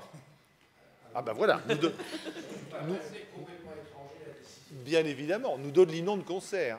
Donc, vous voyez, donc oui, donc on ne peut pas d'un côté maintenir l'outil en ordre de marche, même partiellement, et demander est-ce qu'avoir les mêmes performances qu'un palace qui ferme pendant 2 ans et demi, alors que nous, on va en prendre pour 4 ans et demi ou 5 ans. Oui, donc tout ça, moi, je ne veux pas défendre ni l'indéfendable, ni les choses, mais tout ça me semble, on est sur une crête, chacun le prend à sa façon, je crois que chacun a dit avec honnêteté, mais je ne voudrais pas faire rentrer dans un catastrophisme trop élevé, néanmoins, parce qu'il ne serait pas juste. Je pense que ce procès, même s'il a des fondements, et j'entends bien certains de mes collègues tout à fait respectables, qui défendent des points de vue sociaux que j'admire, hein, il n'y a aucun problème là-dessus, mais je crois qu'il ne faut, cette période de mutation est une période extrêmement inquiétante pour tout un chacun et qu'il ne faut pas rajouter de l'inquiétude à l'inquiétude. Alors, notamment l'augmentation de capital. Moi, je me souviens... Monsieur Grindin, j'ai dépassé. Oui. Excusez-moi, je Alors, vais me coucher. Mes chers collègues, non, je ne veux pas vous couper de façon abrupte, mais on a mis en place un système qu'on a tous validé ensemble sur les 3 minutes. J'ai fait enlever la sonnerie parce que je trouvais ça pas très respectueux, mais je vous demande de respecter les 3 minutes et donc ça ne vous empêche pas d'être plus percutant, plus concis et plus précis en 3 minutes. Je l'ai remarqué tout à l'heure chez mon collègue. Je vous laisse terminer votre propos, mais donc, je vous demande lundi et mardi de respecter les 3 minutes parce que je serai obligé de vous demander de les respecter ou d'agir. Voilà. Vous avez, Monsieur le Président, tout à fait raison et je m'incline. Je disais, je rappellerai juste que pour l'augmentation de capital, je me souviens qu'à la première tripartite, il y a pas mal de gens qui étaient d'accord pour que le gouvernement la souscrive seul. Le ministre d'État n'est pas d'accord, mais je pense que plusieurs personnes étaient d'accord en disant on a une pépite entre les mains, pourquoi laisser filer cet argent entre d'autres. Voilà, j'ai fini. Merci, excusez-moi. Je vous en prie. Et je trouve que l'idée de couper la sonnette, si elle est fort courtoise, finalement, n'avertit pas suffisamment. Mais je suis là pour le faire, donc je le ferai. Ça ne me rend pas tout à fait, pas particulièrement populaire, mais c'est pas grave, ça fait partie de la fonction.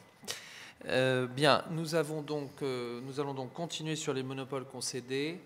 Le sujet de la SBM n'est jamais vraiment épuisé. Mais en tous les cas, pour ceux qui souhaitent intervenir sur Monaco Télécom ou d'autres monopoles concédés, Monsieur Poirier. Et après, Monsieur Alavena. Merci, Monsieur le Président. Je ne sais pas si je dois m'adresser à vous, Madame Gramalia, en tant que tutelle de Monaco Télécom, ou à vous, Monsieur Castellini, qui avez œuvré au choix du nouvel actionnaire. Il aurait été plus judicieux d'adresser à Monsieur le ministre d'État, mais qui vient de quitter l'hémicycle, donc je vais peut-être continuer comme cela. Déjà, ayant liminaire mon intervention, j'ai noté avec satisfaction dans la réponse du ministre d'État la communication des éléments d'information relatifs au plan industriel d'ici la fin du mois de janvier. C'était un élément qu'on attendait et pour cela, je le remercie. Nous avons appris par la presse qu'un plan de départ volontaire pour 35 personnes venait d'être lancé avec l'accord du gouvernement. Alors pour la petite histoire, lors de sa venue au Conseil national, M. Niel m'avait répondu qu'il ne comptait pas doubler les effectifs. C'était quoi en fait? De l'humour, du cynisme? J'arrive à en douter à présent. À titre personnel, ce plan de départ volontaire, je le trouve mauvais. Mauvais parce qu'il vise les meilleurs collaborateurs alors que justement la société aura besoin d'eux pour se réformer. Parce que les indemnités proposées ne sont pas non plus si attrayantes si on les compare avec celles du règlement intérieur. Et avec un marché de l'emploi saturé dans la région voisine, qui va prendre le risque d'être volontaire au départ? Et parce que ce plan ne répond pas non plus, et j'ai envie de dire surtout, au constat amer que M. Niel avait livré aux médias dès son arrivée. Organisation trop pyramidale, retard dans les choix technologiques, dans la relation client.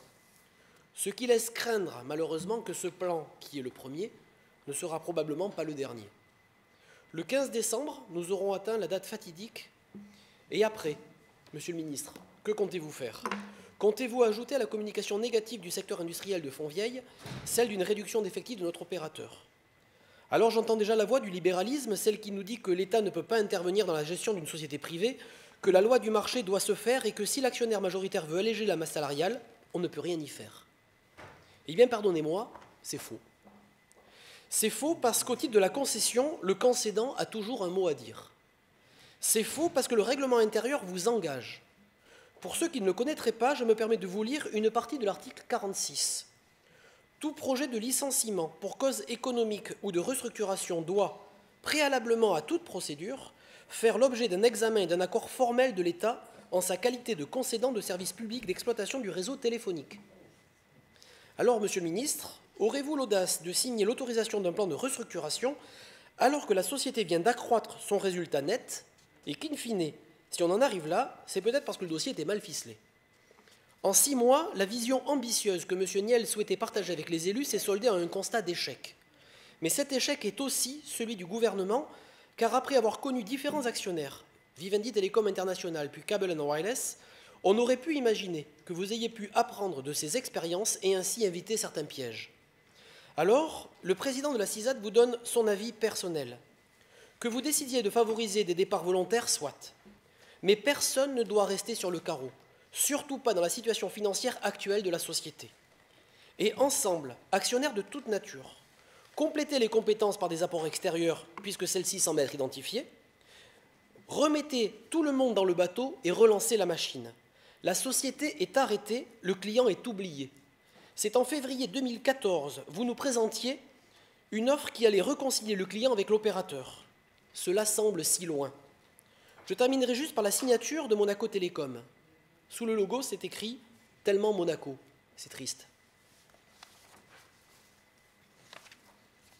Si Monsieur Poyet, si Monsieur le conseiller pour les finances ou Madame Gramalia voulait répondre, mais manifestement ça nécessite une réponse, notamment sur votre référence à l'article 46 et qui précise que le gouvernement effectivement a la clé de la concession. Nous le savions tous, mais c'est encore mieux en le précisant. Mais peut-être qu'on va laisser Monsieur Alavena s'exprimer, comme ça on aura une réponse groupée. Oui, parce que je ne vais pas aller à l'envers de ce qu'a dit Thierry, bien au contraire, parce que je crois qu'il n'y a pas grand-chose à rajouter, tellement l'intervention est d'une clarté et d'une précision aveuglante. Oui, bien sûr, Monaco Télécom est par décision de l'État une société privée, mais oui aussi, Monaco Télécom bénéficie d'un monopole et donc d'un droit de regard de l'État qui s'exerce au travers le cahier des charges à concession, à travers l'accord d'actionnaires qu'on n'a toujours pas vu mais qu'on imagine, à travers la participation au conseil d'administration. Donc clairement, le rôle du Conseil national n'est pas de s'immiscer dans la vie de cette société privée, mais simplement de veiller au respect des règles du jeu dans tous les domaines, et y compris le domaine social. Ce qui se passe aujourd'hui chez Monaco Télécom est, à ma connaissance, sans précédent depuis la privatisation de 1996. Moi, je ne porte aucun jugement sur la stratégie de l'actionnaire. Peut-être qu'il a raison aujourd'hui et que ses prédécesseurs avaient tort. Je dis simplement que ce qui revient aujourd'hui aux oreilles du Conseil national est inquiétant, est opaque, suffisamment troublant pour que nous demandions à l'État actionnaire de jouer son rôle, d'aller aux nouvelles, de nous informer et, si nécessaire, lui, de s'immiscer. Merci, Monsieur Alavena. J'attends donc une réponse de la part du gouvernement. Monsieur le conseiller. Écoutez, bien que effectivement le dossier soit un peu réparti entre divers conseillers, peut-être que ce sera également aussi intéressant que mon collègue des affaires sociales qui est en relation directe avec la direction de la société pour l'aspect social du plan puisse s'exprimer, mais c'est vrai que c'est un petit peu à l'instar de ce que le ministre disait tout à l'heure sur la SBM, on a des échéances. On arrive à quelques jours effectivement de la date qui avait été fixée concernant ce plan de départ volontaire, et on en tirera les conséquences le moment venu. Je ne pense pas que M. Niel ait fait preuve de cynisme quand il vous a répondu. C'est un entrepreneur, il est réaliste, il voit un certain nombre de choses. Et M. Alavena le disait aussi à sa manière. Bon, qui a tort, qui a raison, c'est peut-être là encore un peu tôt pour juger, mais il y a des constats qu'on ne peut pas nier. La modification de l'environnement s'accélère dans ce domaine que sont les télécoms. On ne peut pas dire qu'on puisse rester endormi sur ses lauriers bien longtemps. Il va y avoir la fin de certaines rentes au niveau de la société, notamment à l'international. il y a d'ores et déjà eu, et c'est peut-être cela qui manque aujourd'hui, des investissements qui ont été réalisés par le nouvel actionnaire, mais malheureusement, ce que l'on retient aujourd'hui, je ne critique pas, c'est tout à fait légitime, c'est essentiellement le plan social qui nous occupe. Mais il y a une nécessaire adaptation. On retrouve un peu le débat que l'on avait sur l'autre monopole concédé il y a une dizaine de minutes. Il faut innover pour réussir. Il faut accélérer la stratégie qui a été définie. Et pour ce faire, tout cela, ça passe par une nécessaire adaptation de la structure de coûts.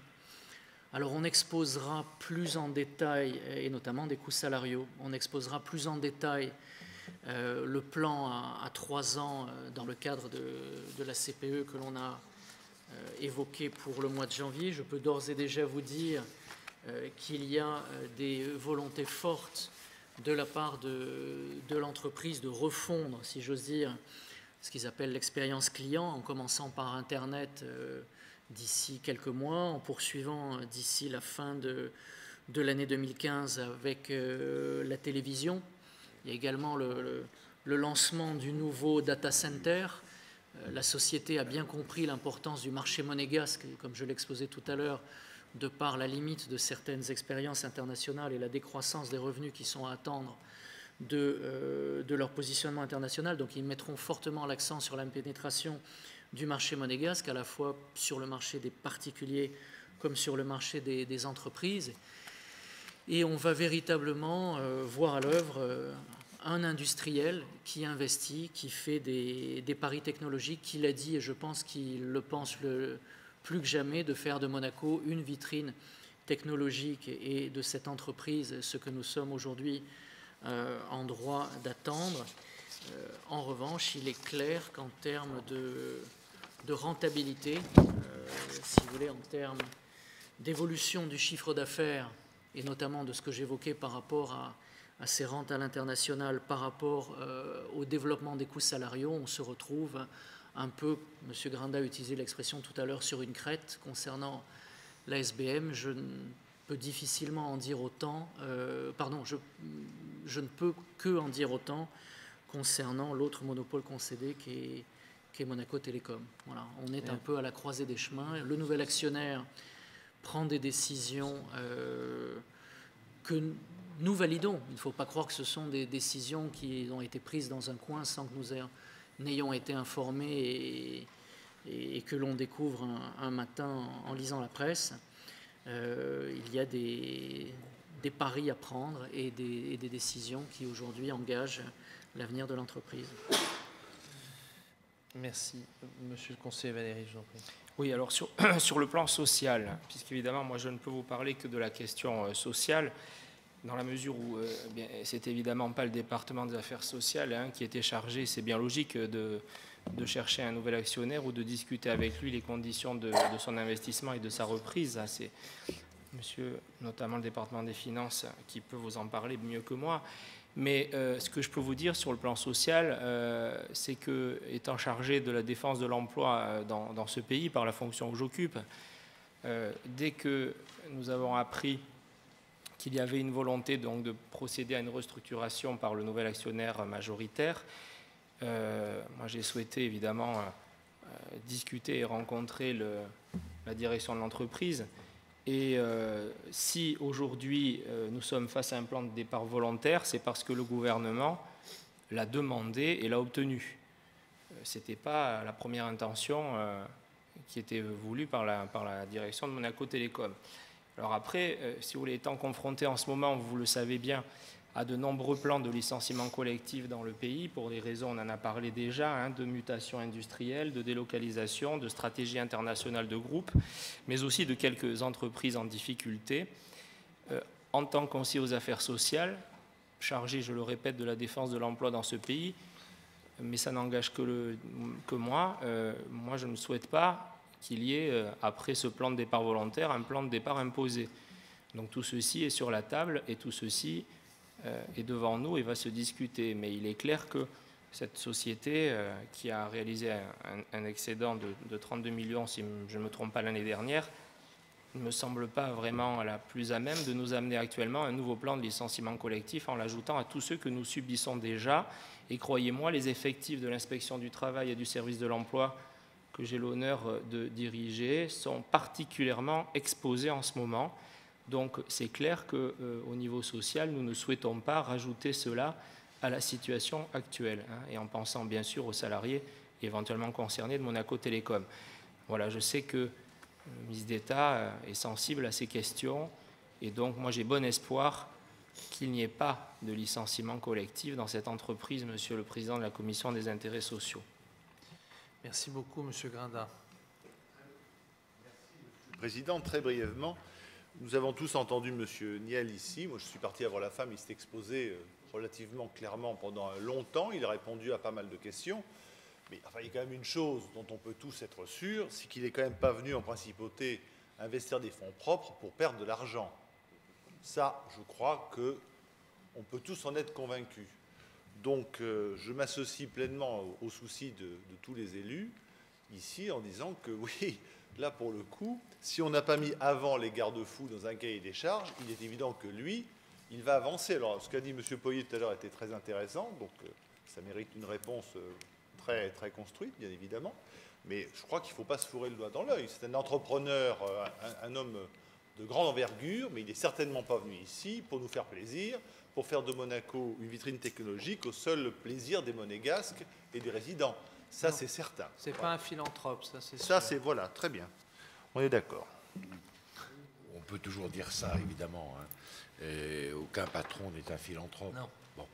Mais l'objectif de l'investissement de M. Niel, qui est un investissement personnel, c'est de développer une activité sur le long terme.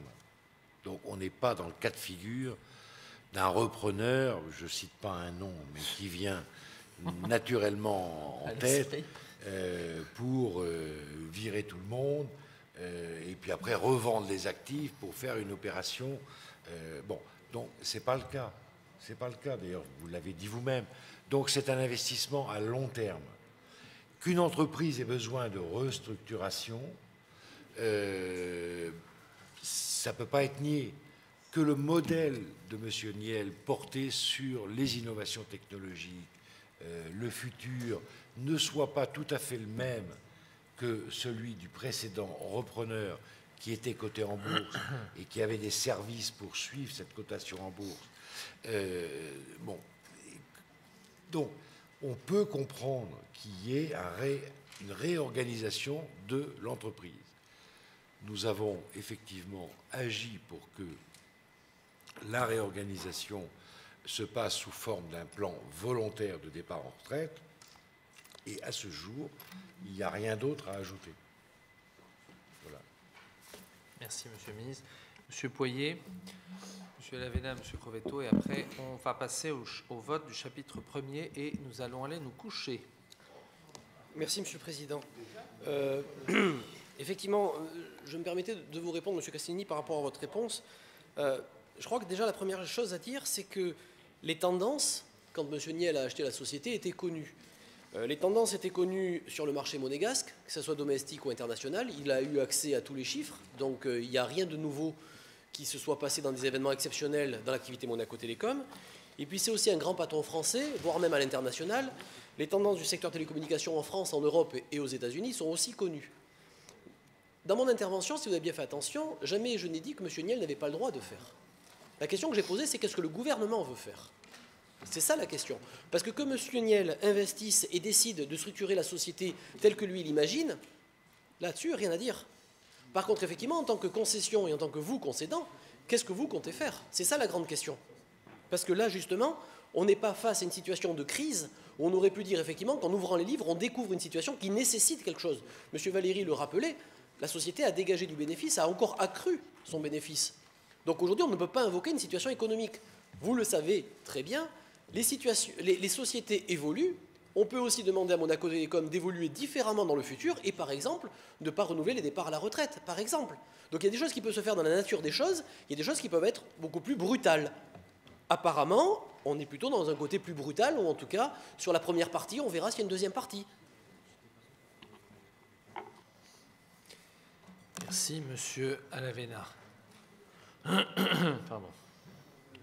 Oui, trois compléments rapides en réaction à ce qu'ont dit quelques collègues et à ce que vous avez dit, monsieur le conseiller. Que monsieur Niel soit là pour gagner de l'argent, oui, soit, c'est parfaitement acceptable. Simplement, à ma connaissance, Vivendi et Cable & Wireless n'ont jamais perdu à Monaco.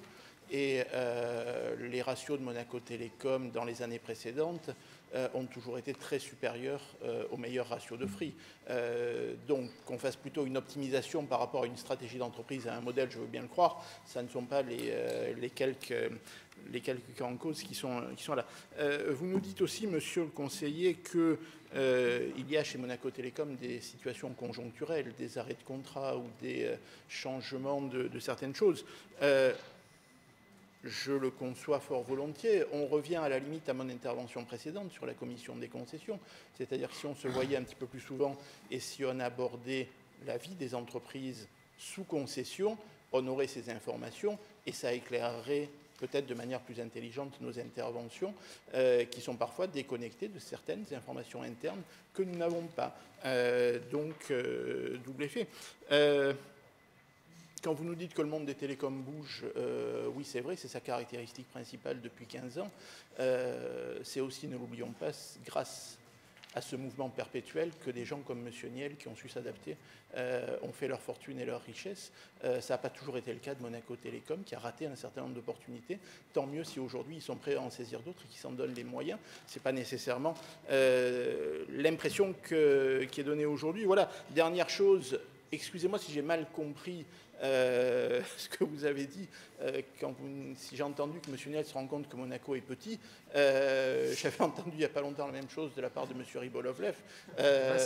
C'est inquiétant et j'éviterai de faire un commentaire parce que sinon on va se quitter sur une note moins agréable. Pas du tout avoir dit... Ah bon, alors tant mieux, tant mieux. Ni moi-même que Monaco était petit, ni que M. Niel l'ait dit en quoi que ce soit. Non, ça... Merci, M. Crovetto. Merci, Monsieur le Président. Je pense que c'est pour conclure sur ce chapitre, pour la soirée, et pour compléter les propos de mes deux collègues de la Commission des concessions. Nous ne souhaitons pas nous immiscer dans la gestion de Monaco Télécom, mais nous serons vigilants et nous veillerons à ce que la nouvelle stratégie de ce monopole d'État, dans lequel l'État reste un actionnaire significatif, ne se limite pas à une réduction de personnel sans amélioration du service et de l'offre commerciale, puisque c'est le volet stratégique qu'on attendait de voir. Pour Monaco, les enjeux concernant Monaco Télécom sont multiples. Le volet social qu'on vient d'évoquer et qui est très important. Il y a le volet technologique et c'est important pour la qualité de vie des résidents et des monégasques, mais également important au niveau professionnel, important au niveau de l'attractivité pour les sociétés. Il me semble qu'il y a des nouveautés que va présenter la société. Et enfin, il y a le volet financier pour l'État actionnaire, à double niveau, puisqu'il y a à travers les dividendes et la redevance. Donc oui, c'est très important pour ces trois facteurs. Je vous remercie. Merci beaucoup, M. Crovetto. M. Burini. C'était juste pour revenir une minute sur Monaco Télécom. Il me semble qu'il faut laisser un peu de temps aux repreneurs à double titre. D'abord parce que il est de l'intérêt du repreneur concessionnaire de gagner de l'argent. Il est de l'intérêt du concédant, qui est aussi actionnaire, aujourd'hui non pas majoritaire, mais à 45%, de gagner aussi de l'argent. Donc il me semble qu'il faut garder un peu son sang-froid quand il y a un repreneur et voir... parce que si quelqu'un comme ça, qui est quand même un homme d'affaires, qui a fait certaines preuves, est capable de mettre 300 millions d'euros sur la table pour acheter des participations, je pense qu'il a pris un papier, un crayon, et il a dû faire 2 comptes avant de se lancer dans cette aventure. Donc je pense que quelquefois, il faut laisser un peu de temps pour voir les choses. Effectivement, il y a 2 volets, l'aspect tarifaire, l'aspect technologique, ce qu'attendent les utilisateurs. Mais je pense pour moi, pour ma part, personnellement, je pense qu'il est un peu trop tôt pour juger de ce repreneur et de ce qu'il va faire. Voilà. Merci beaucoup. Bien, je vais donc mettre ce chapitre premier aux voix. Y a-t-il des avis contraires? Monsieur Elena, Monsieur Ficini, Monsieur Robineau, Monsieur Alavena, Monsieur Cuqui, Monsieur Poirier, Monsieur Crovetto. Y a-t-il des abstentions?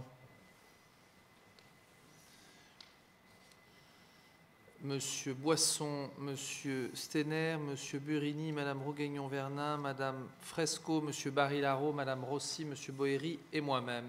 Qui vote pour? Monsieur Grinda et Monsieur Pasquier. Merci beaucoup. Et Monsieur Svara. Ceci clôt le chapitre 1 des recettes. Pardon? Oui, oui, bien sûr, il n'est pas adopté, ce chapitre 1 n'est pas adopté. Vous avez raison de le préciser, c'est l'heure tardive qui me fait l'oublier pour le PV. Nous nous retrouverons donc lundi à 17h et nous reprendrons nos travaux au chapitre 2 des recettes. Je vous souhaite une bonne soirée dans cette soirée particulière, Monsieur le Ministre, Madame, Messieurs le Conseil de gouvernement, chers collègues, à lundi. À lundi.